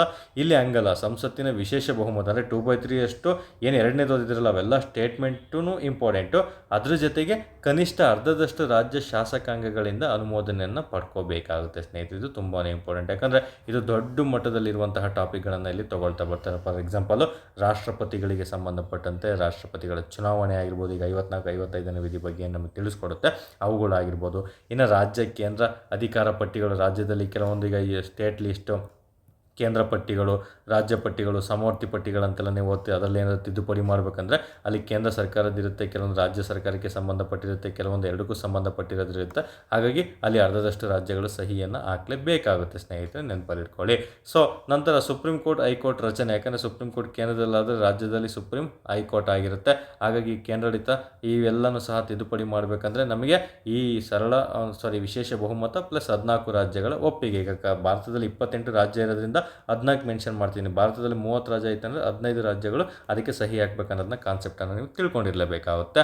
ಸೊ ಇಲ್ಲಿ ಸುಪ್ರೀಂ ಕೋರ್ಟ್ ಹೈಕೋರ್ಟ್ ರಚನೆ ಅಧಿಕಾರ, ಅದರಲ್ಲೂ ಎಕ್ಸಾಂಪಲ್ ಕನ್ಫ್ಯೂಷನ್ ಮಾಡೋದಕ್ಕೆ ಇದು ಕೇವಲ ಸುಪ್ರೀಂ ಕೋರ್ಟ್ ಹೈಕೋರ್ಟ್ ರಾಜ್ಯಗಳಿಗೆ ಸಂಬಂಧಿಸಿರುತ್ತೆ. ಇಲ್ಲಿ ಕೇಂದ್ರಾಡಳಿತ ಪ್ರದೇಶಗಳಿಗೆ ಸಂಬಂಧಪಟ್ಟಂತೆ ಯಾವುದೇ ಥರ ವಿಶೇಷ ಬಹುಮತ ಬೇಡ ಅಂತ ನಿಮಗೆ ಆ ಸ್ಟೇಟ್ಮೆಂಟ್ ಕೊಡ್ತಾರೆ. ಕೇಂದ್ರಾಡಳಿತ ಪ್ರದೇಶಗಳ ಹೈಕೋರ್ಟ್ ಸಹ ಇಲ್ಲಿ ಅನ್ವಯ ಆಗುತ್ತೆ ಅನ್ನೋದನ್ನ ನೀವು ನೆನಪಲ್ಲಿಟ್ಕೊಂಡಿರಬೇಕು ಸ್ನೇಹಿತರೆ. ನಂತರ ಕೇಂದ್ರ ರಾಜ್ಯಗಳ ನಡುವಿನ ಅಧಿಕಾರ ವಿಭಜನೆಯನ್ನು ಸಹ ಇಲ್ಲಿ ತಿಳಿಸ್ಕೊಡುತ್ತೆ. ಯಾವುದೇ ಒಂದು ಅಧಿಕಾರ ಏನೇ ಇದ್ರೂ ಸಹ ಕೇಂದ್ರ ರಾಜ್ಯಗಳಿಗೆ ಸಂಬಂಧಪಟ್ಟಂತೆ. ಇನ್ನು ಸಂಸತ್ತಿನಲ್ಲಿ ರಾಜ್ಯಗಳ ಪ್ರಾತಿನಿಧ್ಯವಕ್ಕೆ ಎಲ್ಲಿ ರಾಜ್ಯ ಅನ್ನೋದು ಬಂದುಬಿಡುತ್ತೋ ಅಲ್ಲಿ ಆಟೋಮೆಟಿಕ್ ನಮಗೆ ಎರಡು ಸಹ ನಿಮಗೆ ಒಂದು ವಿಶೇಷ ಬಹುಮತ ಆಗಿರ್ಬೋದು ಮತ್ತು ಅರ್ಧದಷ್ಟು ರಾಜ್ಯಗಳ ಒಪ್ಪಿಗೆ ಅನ್ನೋದು ಇಂಪಾರ್ಟೆಂಟು. ಇನ್ನು ನೋಡಿ ಇಲ್ಲಿ ಇದು ತುಂಬಾ ಇಂಪಾರ್ಟೆಂಟ್. 368ನೇ ತಿದ್ದುಪಡಿ ಏನು ತಿದ್ದುಪಡಿ ಮಾಡ್ತಾ ಇದ್ದೀವಿ, ಇದಕ್ಕೆ ಏನಾದರೂ ತಿದ್ದುಪಡಿ ಮಾಡಬೇಕಂದ್ರೆ ನಮಗೆ ರಾಜ್ಯ ಮತ್ತು ಕೇಂದ್ರಕ್ಕೆ ಸಹ ಕಡ್ಡಾಯವಾಗಿ ವಿಶೇಷ ಬಹುಮತ ಪ್ಲಸ್ ಅರ್ಧದಷ್ಟು ರಾಜ್ಯಗಳ ಬೇಕಾಗುತ್ತೆ. ಇದು ತುಂಬಾ ಇಂಪಾರ್ಟೆಂಟು. ಇನ್ನು 7ನೇ ಅನುಸೂಚಿಗಳಾಗಿರ್ಬೋದು, ನಂತರ ಕೇಂದ್ರ ಮತ್ತು ರಾಜ್ಯಗಳ ಅಧಿಕಾರಗಳ ಬಗ್ಗೆ ಆಗಿರ್ಬೋದು, 73ನೇ ಮತ್ತು 162ನೇ ವಿಧಿಗಳ ಬಗ್ಗೆ ತಿಳಿಸ್ಕೊಡುತ್ತೆ. ಕೇಂದ್ರ ರಾಜ್ಯಗಳ ಅಧಿಕಾರಗಳಂತ ಅವುಗಳ ಬಗ್ಗೆ ತಿದ್ದುಪಡಿ ಮಾಡಬೇಕಂತ ಹೇಳಿದ್ರೆ ವಿಧಿಗಳೇನು ಇಂಪಾರ್ಟೆಂಟ್ ಇಲ್ಲ, ಜಸ್ಟ್ ಮೆನ್ಷನ್ ಮಾಡಿದ್ದೀನಿ ಅಷ್ಟೇ. ಅವನು ಸಹ ಎಕ್ಸಾಮಲ್ಲಿ ಪ್ರಶ್ನೆಗಳನ್ನು ಕೇಳಲಾಗ್ತದೆ ಸ್ನೇಹಿತರೆ. ಸೊ ಇವೆಲ್ಲನೂ ಸಹ ನಿಮಗೆ ಉದಾಹರಣೆಗಳ ಸಮೇತ ಓದಿರಬೇಕು. ಒಂದು ನಮಗೆ ಸರಳ ಬಹುಮತ, ವಿಶೇಷ ಬಹುಮತ ಜೊತೆಗೆ ಅರ್ಧ ರಾಜ್ಯಗಳ ಒಪ್ಪಿಗೆ, ಇವುಗಳನ್ನು ಯಾವ ರೀತಿ ಮಾಡ್ತಾರೆ, ಏನಕ್ಕೆ ಎಷ್ಟು ಜನ ಅದರಲ್ಲಿ ಭಾಗಿಯಾಗಬೇಕು ಅನ್ನೋದನ್ನ ಸ್ಟೇಟ್ಮೆಂಟ್ ಮೂಲಕ ಕೇಳ್ತಾ ಬರ್ತಾನೆ. ನಂತರ ಇದಕ್ಕೆ ಎಕ್ಸಾಂಪಲ್ ಉದಾಹರಣೆಗಳನ್ನು ಕೊಟ್ಟಿದ್ದೀನಲ್ಲ ಇವೆಲ್ಲ, ಅವುಗಳ ಬಗ್ಗೆಯೂ ಸಹ ನಿಮಗೆ ಪ್ರಶ್ನೆಗಳನ್ನು ಕೇಳ್ತಾ ಬರ್ತಾನೆ. ಇನ್ನೊಂದು ತಿದ್ದುಪಡಿ ವಿಧಾನಗಳಾಗಿರ್ಬೋದು ಮತ್ತು ಅವುಗಳ ಕ್ರಮ ಅಂತ ಹೇಳಿದ್ರೆ ಅಲ್ಲಿ ನಿಮಗೆ ಪ್ರಶ್ನೆಗಳನ್ನು ಕೇಳ್ತಾ ಬರ್ತಾನೆ ಸ್ನೇಹಿತರೆ. ಇವೆಲ್ಲನೂ ಸಹ ಎಕ್ಸಾಮ್ ದೃಷ್ಟಿಯಿಂದ ಇಂಪಾರ್ಟೆಂಟ್. ಕೇವಲ ನೀವು ಒಂದು ವರ್ಡಲ್ಲಿ ಓದೋದಲ್ಲ, ಇನ್ನು ಮುಖ್ಯವಾಗಿರುವಂಥದ್ದು ಸ್ಟೇಟ್ಮೆಂಟ್ ಮೂಲಕನೂ ಸಹ ನೀವು ಓದಿದರೆ ಮಾತ್ರ ಎಕ್ಸಾಮ್ಗಳನ್ನು ಸುಲಭವಾಗಿ ಕ್ರ್ಯಾಕ್ ಮಾಡ್ತಾ ಬರ್ಬೋದು ಸ್ನೇಹಿತರೆ. ಇನ್ನೂ ಸಹ ಇದರಲ್ಲಿ ಮಾಹಿತಿಗಳನ್ನು ತಿಳ್ಕೊಳ್ಳೋದಿದೆ, ಅದೇನಂತ ಒಂದೊಂದಾಗಿ ನಿಮಗೆ ಈಗ ತಿಳಿಸ್ಕೊಡ್ತಾ ಬರ್ತೀನಿ. ಸೊ ಇಲ್ಲಿದೆ ನೋಡಿ, ಇಲ್ಲಿ ನಮಗೆ ಕೆಲವೊಂದು ವಿಶಿಷ್ಟ ಅಂಶಗಳಂತ ಕೊಟ್ಟಿದ್ದಾರೆ ತಿದ್ದುಪಡಿಗೆ ಸಂಬಂಧಪಟ್ಟಂತೆ. ಈಗ ಆಲ್ರೆಡಿ ನಿಮಗೆ ಹೇಳಿದ್ದೀನಿ ಇವನ್ನ, ಬಟ್ ಇನ್ನೊಂದ್ಸಲ ರೀಕಾಲ್ ಮಾಡೋದಕ್ಕೆ ಇದು ತುಂಬ ಸುಲಭವಾಗಿರುತ್ತೆ. ನೋಟ್ಸ್ ಒಂದೇ ಕಡೆ ಮಾಡ್ಕೊಳ್ಳಿ ಅಂತ ತಿಳಿಸ್ಕೊಡ್ತಾ ಬಂದಿದ್ದೀನಿ. ಇಲ್ಲಿ ತಿದ್ದುಪಡಿ ಮಾಡಲು ಸಂಸತ್ತಿಗೆ ಮಾತ್ರ ಅಧಿಕಾರವಿದೆ ಸ್ನೇಹಿತರೆ, ಯಾವುದೇ ಥರ ರಾಜ್ಯ ಶಾಸನ ಸಭೆಗಳಿಗೆ ಅಧಿಕಾರ ಇರೋದಿಲ್ಲ, ಅಂದರೆ ವಿಧಾನಸಭೆಗೆ ಅಧಿಕಾರ ಇರಲ್ಲ ಅನ್ನೋದನ್ನ ಸ್ಟೇಟ್ಮೆಂಟು ತುಂಬಾ ಇಂಪಾರ್ಟೆಂಟು. ಇನ್ನು ರಾಜ್ಯಕ್ಕೆ ಸಂಬಂಧಿಸಿದ ಹಾಗೂ ಸಂಯುಕ್ತ ವಿಷಯಗಳಿಗೆ ಸಂಬಂಧಿಸಿದ ತಿದ್ದುಪಡಿ ಮಾಡಲು ರಾಜ್ಯಗಳು ಅಭಿಪ್ರಾಯವನ್ನು ಪಡ್ಕೊಳ್ಬೇಕಾಗುತ್ತೆ. ಇದು ಸ್ಟೇಟ್ಮೆಂಟ್ ಇಂಪಾರ್ಟೆಂಟ್ ಆಗುತ್ತೆ. ಇನ್ನು ಭಾರತದ ಸಂವಿಧಾನದ ತಿದ್ದುಪಡಿ ಮಾಡಲು ಪ್ರಜೆಗಳ ಅಭಿಪ್ರಾಯ ಪಡೆಯುವುದಿಲ್ಲ, ಆದರೆ ಸ್ವಿಸ್ ದೇಶಗಳಲ್ಲಿ ಸಂವಿಧಾನ ತಿದ್ದುಪಡಿ ಮಾಡಲು ಜನರ ಅಭಿಪ್ರಾಯ, ಕೆಲವೊಂದು ಸ್ವಿಸ್ ದೇಶಗಳಂತ ಬರ್ತವೆ, ಅವೆಲ್ಲ ಸ್ವಿಸ್ ದೇಶಗಳಲ್ಲಿ ಪ್ರಜೆಗಳ ಅಭಿಪ್ರಾಯವನ್ನು ಪಡ್ಕೊಳ್ತಾರೆ. ಭಾರತ ಒಂದು ಪ್ರಜೆಗಳ ಒಂದು ನಮಗೆ ಸಂವಿಧಾನದ ತಿದ್ದುಪಡಿ, ಸಂವಿಧಾನ ಇರೋದ್ರಿಂದ, ಸಂವಿಧಾನದಲ್ಲಿ ಉಲ್ಲೇಖ ಆಗಿರೋದ್ರಿಂದ ಇಲ್ಲಿ ಯಾವುದೇ ಥರ ಪ್ರಜೆಗಳನ್ನು ಅಭಿಪ್ರಾಯ ಪಡೆಯೋದಿಲ್ಲ ಸ್ನೇಹಿತರೆ. ಇದು ರಾಷ್ಟ್ರಪತಿ ಆಳ್ವಿಕೆ ಆಗಿರೋದ್ರಿಂದ ಎಲ್ಲರೂ ಸಹ ನೆನಪಿಟ್ಕೊಂಡಿರಬೇಕು. ನಂತರ ಭಾರತದ ಸಂವಿಧಾನದ ತಿದ್ದುಪಡಿ ಜಾರಿಗೆ ಬರಬೇಕಾದರೆ ರಾಷ್ಟ್ರಪತಿಯಿಂದ ಅನುಮೋದನೆ ಅನುಮೋದನೆಯನ್ನು ಪಡೀಲೇಬೇಕಾಗುತ್ತೆ. ತುಂಬಾ ಇಂಪಾರ್ಟೆಂಟ್ ಆಗಿರ್ತದೆ. ಇನ್ನು ಸಂವಿಧಾನದ ನೋಡಿ, ಭಾರತದ ಸಂವಿಧಾನ ತಿದ್ದುಪಡಿ ಜಾರಿಗೆ ಬರಬೇಕಾದ್ರೆ ರಾಷ್ಟ್ರಪತಿಯಿಂದ ಅನುಮೋದನೆ ಪಡೆಯಬೇಕು. ಬಟ್ ಅಲ್ಲಿ ನಿಮ್ಗೆ ಆಲ್ರೆಡಿ ಹೇಳಿದಾಗೆ ವೀಟೋ ಅಧಿಕಾರ ಇವರಿಗೆ ಇರೋದಿಲ್ಲ. ಯಾವುದೇ ಥರ ಪರಿಶೀಲನೆ ಆಗಿರ್ಬೋದು, ತಿರಸ್ಕಾರ ಮಾಡೋಂಗಿಲ್ಲ. ಬಟ್ ಅವರು ಅನುಮೋದನೆಯನ್ನು ಕೊಡಲೇಬೇಕಾಗುತ್ತೆ ಸ್ನೇಹಿತರೆ. ಬಟ್ ರಾಷ್ಟ್ರಪತಿ ಅನುಮೋದನೆ ಅನ್ನೋದಿಲ್ಲಿ ಕಡ್ಡಾಯ ಆಗಿರ್ತದೆ. ನಂತರ ಸಂವಿಧಾನ ಯಾವುದೇ ಅವಕಾಶದ ಮೇಲೂ ಸಂಸತ್ತಿನ ತಿದ್ದುಪಡಿ ಮಾಡಬಹುದಾಗಿದೆ. ತಿದ್ದುಪಡಿ ಮಾಡಕೂಡದಂತಹ ಅವಕಾಶ ಯಾವುದೇ ಸಂವಿಧಾನದಲ್ಲಿ ಇರೋದಿಲ್ಲ. ಇದನ್ನು ಸಹ ಸ್ಟೇಟ್ಮೆಂಟು ಇಂಪಾರ್ಟೆಂಟ್ ಆಗಿರ್ತದೆ. ನಂತರ ಸಂವಿಧಾನದ ಮೂಲ ಲಕ್ಷಣಗಳೆಂದು ಯಾವುದನ್ನು ಹೇಳುತ್ತವೋ ಅವುಗಳನ್ನು ವ್ಯತ್ಯಾಸವಾಗದಂತೆ ಉಲ್ಲಂಘಿಸಿದಂತೆ ಯಾವ ಅವಕಾಶವನ್ನು ಬೇಕಾದರೂ ತಿದ್ದುಪಡಿಯನ್ನು ಮಾಡ್ತಾ ಬರೋದು ಸ್ನೇಹಿತರೆ. ಫಾರ್ ಎಕ್ಸಾಂಪಲ್, ನಿಮಗೆ ಎಲ್ಲರೂ ಸಹ ಓದಿತಾರೆ ಕೇಶವಾನಂದ ಭಾರತಿ ಪ್ರಕರಣ ಅಂತ. ಏನು ನಮಗೆ ಮೂಲಭೂತ ಹಕ್ಕುಗಳನ್ನು ಇರ್ಬೋದು, ಯಾವುದೇ ಕಾರಣಕ್ಕೂ ಸಂವಿಧಾನಕ್ಕೆ ತಿದ್ದುಪಡಿಯನ್ನು ಮಾಡಬಾರ್ದು.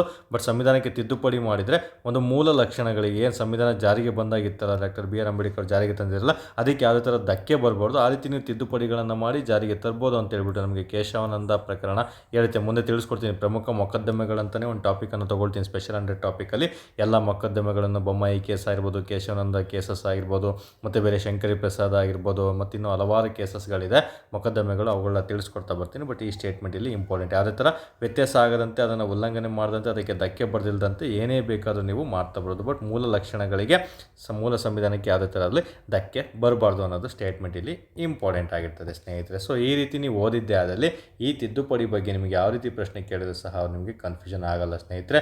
ನೆಕ್ಸ್ಟ್ ನಮಗೆ ಈಗ ಯಾರೆಲ್ಲ ದಯವಿಟ್ಟು ನೆಕ್ಸ್ಟ್ ಇನ್ನೂ ಸಹ ಕಾನ್ಸೆಪ್ಟ್ ಇದೆ, ಪ್ರಮುಖ ತಿದ್ದುಪಡಿಗಳು ಏನೆಲ್ಲ ಓದ್ಕೋಬೇಕಂತ ನಾನು ನಿಮಗೆ ಒಂದೊಂದಾಗಿ ಈಗ ತಿಳಿಸ್ಕೊಡ್ತಾ ಬರ್ತೀನಿ. Yes, the final topic. ನಿಮಗೆ ಸಿಂಪಲ್ಲಾಗಿ ಪ್ರಶ್ನೆ ಕೇಳೋದಾದರೆ ಇಲ್ಲೇ ಪ್ರಶ್ನೆಗಳನ್ನು ಕೇಳಲಾಗ್ತದೆ. ಸೊ ಇಲ್ಲಿ ನಿಮಗೆ ಯಾವೆಲ್ಲ ತಿದ್ದುಪಡಿಗಳು ಕಡ್ಡಾಯವಾಗಿ ನಮಗೆ ಒಂದು ಎಕ್ಸಾಮ್ ದೃಷ್ಟಿಯಿಂದ ಇಂಪಾರ್ಟೆಂಟ್ ಆಗಿರ್ತವೆ ಅನ್ನೋದನ್ನ ನಿಮ್ಗೆ ಒಂದೊಂದಾಗಿ ಇಲ್ಲಿ ತಿಳಿಸ್ಕೊಡ್ತಾ ಬರ್ತೀನಿ ಸ್ನೇಹಿತರೆ. ಎಲ್ಲನೂ ಸಹ ಎಕ್ಸಾಮ್ ದೃಷ್ಟಿಯಿಂದ ಇಂಪಾರ್ಟೆಂಟೇ ಆಗಿರ್ತವೆ. ಬಟ್ ಕೆಲವೊಂದು ಇಂಪಾರ್ಟೆಂಟ್ ಆಗಿರೋದು, ಯಾಕಂದರೆ 106 ಸಂವಿಧಾನದಲ್ಲಿ ಪ್ರೆಸೆಂಟು ತಿದ್ದುಪಡಿಗಳಿರೋದು, ಎಲ್ಲನೂ ಸಹ ಅವ್ರು ಕೇಳೋದಿಲ್ಲ. ಬಟ್ ಎಲ್ಲನೂ ಏನು ಇಂಪಾರ್ಟೆಂಟ್ ಆಗಿರೋದಿಲ್ಲ ಸ್ನೇಹಿತರೆ. ಸೊ ಹಾಗಾಗಿ ಇಲ್ಲಿ ತುಂಬಾ ಇಂಪಾರ್ಟೆಂಟ್ ಆಗಿರುವಂಥ ತಿದ್ದುಪಡಿಗಳನ್ನು ಒಂದೊಂದಾಗಿ ತಿಳಿಸ್ಕೊಡ್ತಾ ಬರ್ತೀನಿ. ಸೊ ಇದು ನಿಮ್ಮ ಟಾಸ್ಕ್ ಆಗಿರುತ್ತೆ. ಯಾಕಂದರೆ ನೀವು ಸಂವಿಧಾನ ಅಂತ ಬಂದ ತಕ್ಷಣ ಸಂವಿಧಾನ ಓದ್ತಾ ಇರ್ತೀರ. ಸಂವಿಧಾನದ ಪುಸ್ತಕ ಎಲ್ಲರ ಹತ್ರನೂ ಸಹ ಇದ್ದೇ ಇರುತ್ತೆ. ಆ ಸಂವಿಧಾನದಲ್ಲಿ ಎಲ್ಲ ತಿದ್ದುಪಡಿಗಳನ್ನು ಎಲ್ಲರೂ ಸಹ ಕೊಟ್ಟಿರ್ತಾರೆ. ಎಲ್ಲ ತಿದ್ದುಪಡಿಗಳಂದರೆ ಮೋಸ್ಟ್ ಮೇಜರ್, ತುಂಬಾ ಇಂಪಾರ್ಟೆಂಟ್ ಆಗಿರೋಂಥ ತಿದ್ದುಪಡಿಗಳನ್ನು ಕೊಟ್ಟಿರ್ತಾರೆ. ಅವುಗಳನ್ನ ನಾನು ಹೇಳ್ತಾ ಹೋಗ್ತೀನಿ. ಅವುಗಳನ್ನ ನಿಮ್ಮ ಪುಸ್ತಕದಲ್ಲೇ ನೋಟ್ಸ್ ಮಾಡಿ ಇಟ್ಕೊಳ್ಳಿ. ಯಾಕಂದರೆ ಅವುಗಳು ಹೇಳೋ ಅವಶ್ಯಕತೆ ಇಲ್ಲ. ಎಲ್ಲ ಡೈರೆಕ್ಟ್ ಒಂದು ವರ್ಡಲ್ಲೇ ಪ್ರಶ್ನೆ ಕೇಳ್ತಾನೆ. ಡೈರೆಕ್ಟ್ 1ನೇ ತಿದ್ದುಪಡಿ ಏನು ಹೇಳುತ್ತೆ, 15ನೇ ತಿದ್ದುಪಡಿ ಏನು ಹೇಳುತ್ತೆ, 7ನೇ ತಿದ್ದುಪಡಿ ಏನು ಹೇಳುತ್ತೆ ಅಂತಲೇ ಪ್ರಶ್ನೆ ಕೇಳ್ತಾನೆ. ಸೊ ಅದನ್ನೇ ಎಕ್ಸ್ಪ್ಲೇನ್ ಮಾಡೋಂಥ ಅವಶ್ಯಕತೆ ಇಲ್ಲ. ಜಸ್ಟ್ ತಿದ್ದುಪಡಿ ವಿಧಿವಿಧಾನಗಳು, ಕ್ರಮಗಳಾಗಿರ್ಬೋದು, ವ್ಯತ್ಯಾಸಗಳನ್ನು ನಾನು ನಿಮಗೆ ತಿಳಿಸ್ಕೊಡ್ತಾ ಬಂದಿದ್ದೀನಿ. ಅಷ್ಟು ಕಾನ್ಸೆಪ್ಟ್ ತಿಳ್ಕೊಂಡಿದ್ರೆ ಸಾಕು. ಅದ್ರ ಜೊತೆ ಒಂದು ವರ್ಡಲ್ಲಿ ಕೇಳೋದಾದರೆ ನಿಮಗೆ ಇಲ್ಲಿ ತಿದ್ದುಪಡಿಗಳ ಮೇಲೆ ಕೇಳ್ತಾ ಬರ್ತಾನೆ. ಯಾವೆಲ್ಲ ತಿದ್ದುಪಡಿಗಳು ಇಂಪಾರ್ಟೆಂಟ್ ಅಂತ ಒಂದೊಂದಾಗಿ ಹೇಳ್ತಾ ಬರ್ತೀನಿ ಸ್ನೇಹಿತರೆ. ಓಕೆ, ದಯವಿಟ್ಟು ನಿಮಗೆ ನಮ್ಮ ಒಂದು ವಿಡಿಯೋ, ನಿಮಗೆ ನಾನು ಮಾಡ್ತಿರುವಂಥ ಕ್ಲಾಸಸ್ಸು ತುಂಬ ಜನ ಒಳ್ಳೆ ಅಭಿಪ್ರಾಯ ವ್ಯಕ್ತಪಡಿಸ್ತಾ ಇದ್ದೀರಾ. ಇನ್ನೂ ಸಹ ವ್ಯಕ್ತಪಡಿಸ್ತಾ ಬನ್ನಿ ಸ್ನೇಹಿತರೆ. ವಿಡಿಯೋ ಇಷ್ಟ ಆಗಿದ್ದರೆ ಕಮೆಂಟ್ ಮಾಡೋದನ್ನು ಮರಿಬೇಡಿ ಸ್ನೇಹಿತರೆ. ದಯವಿಟ್ಟು ಕಮೆಂಟ್ ಮಾಡಿ, ಹಾಗೆ ಫ್ರೆಂಡ್ಸ್ಗಳಿಗೆ ಶೇರ್ ಮಾಡಿ. ನಂತರ ನಿಮ್ಮ ಒಂದು ಸಹಕಾರ ಅಂದರೆ ನಮ್ಮ ಟೆಲಿಗ್ರಾಮ್ ಗ್ರೂಪಿಗೆ ನಿಮ್ಮ ಸ್ನೇಹಿತರನ್ನು ಕರೆತರಬೇಕಾಗುತ್ತೆ. ಜಸ್ಟ್ 2 ರಿಂದ 3 ಅಥವಾ 4 ಸಾವಿರ ಜನ ವೀಡಿಯೋಗಳನ್ನು ನೋಡ್ತಾ ಇದ್ದಾರೆ ಪ್ರತಿದಿನ. ನೀವೇ ಒಬ್ಬೊಬ್ಬರಿಗೆ ಶೇರ್ ಮಾಡಿದರೂ ಸಹ ನಮಗೆ 2,000 ಜನ ಸಬ್ಸ್ಕ್ರೈಬರ್ಸ್ ಸಿಗ್ತಾರೆ. ದಯವಿಟ್ಟು ನಾವು ಇಷ್ಟೆಲ್ಲ ಈ ಒಂದು ಕ್ಲಾಸಸ್ಸನ್ನು ಮಾಡೋದಕ್ಕೆ, ನಮಗೆ ಒಂದು ಸ್ಪೆಷಲ್ 100 ಟಾಪಿಕ್ಸ್ ನೋಡೋದಕ್ಕೆ ಮಿನಿಮಮ್ 3 to 4 hours ಟೈಮ್ ತೊಗೋಬೇಕಾಗುತ್ತೆ. ಟೈಪಿಂಗಿಂದ ಇರ್ಬೋದು, ಕಾನ್ಸೆಪ್ಟಿಂದ ಇರ್ಬೋದು, ಮತ್ತು UPSC ಪ್ರಶ್ನೆಗಳನ್ನು ನೋಡಬೇಕು, ಯಾವ ರೀತಿ ಕೇಳಿದ್ದಾನೆ, KPSC ಯಾವ ರೀತಿ ಕೇಳಿದ್ದಾನೆ, ಪ್ರತಿಯೊಂದು ಸರ್ಚನ್ನು ಮಾಡಿ.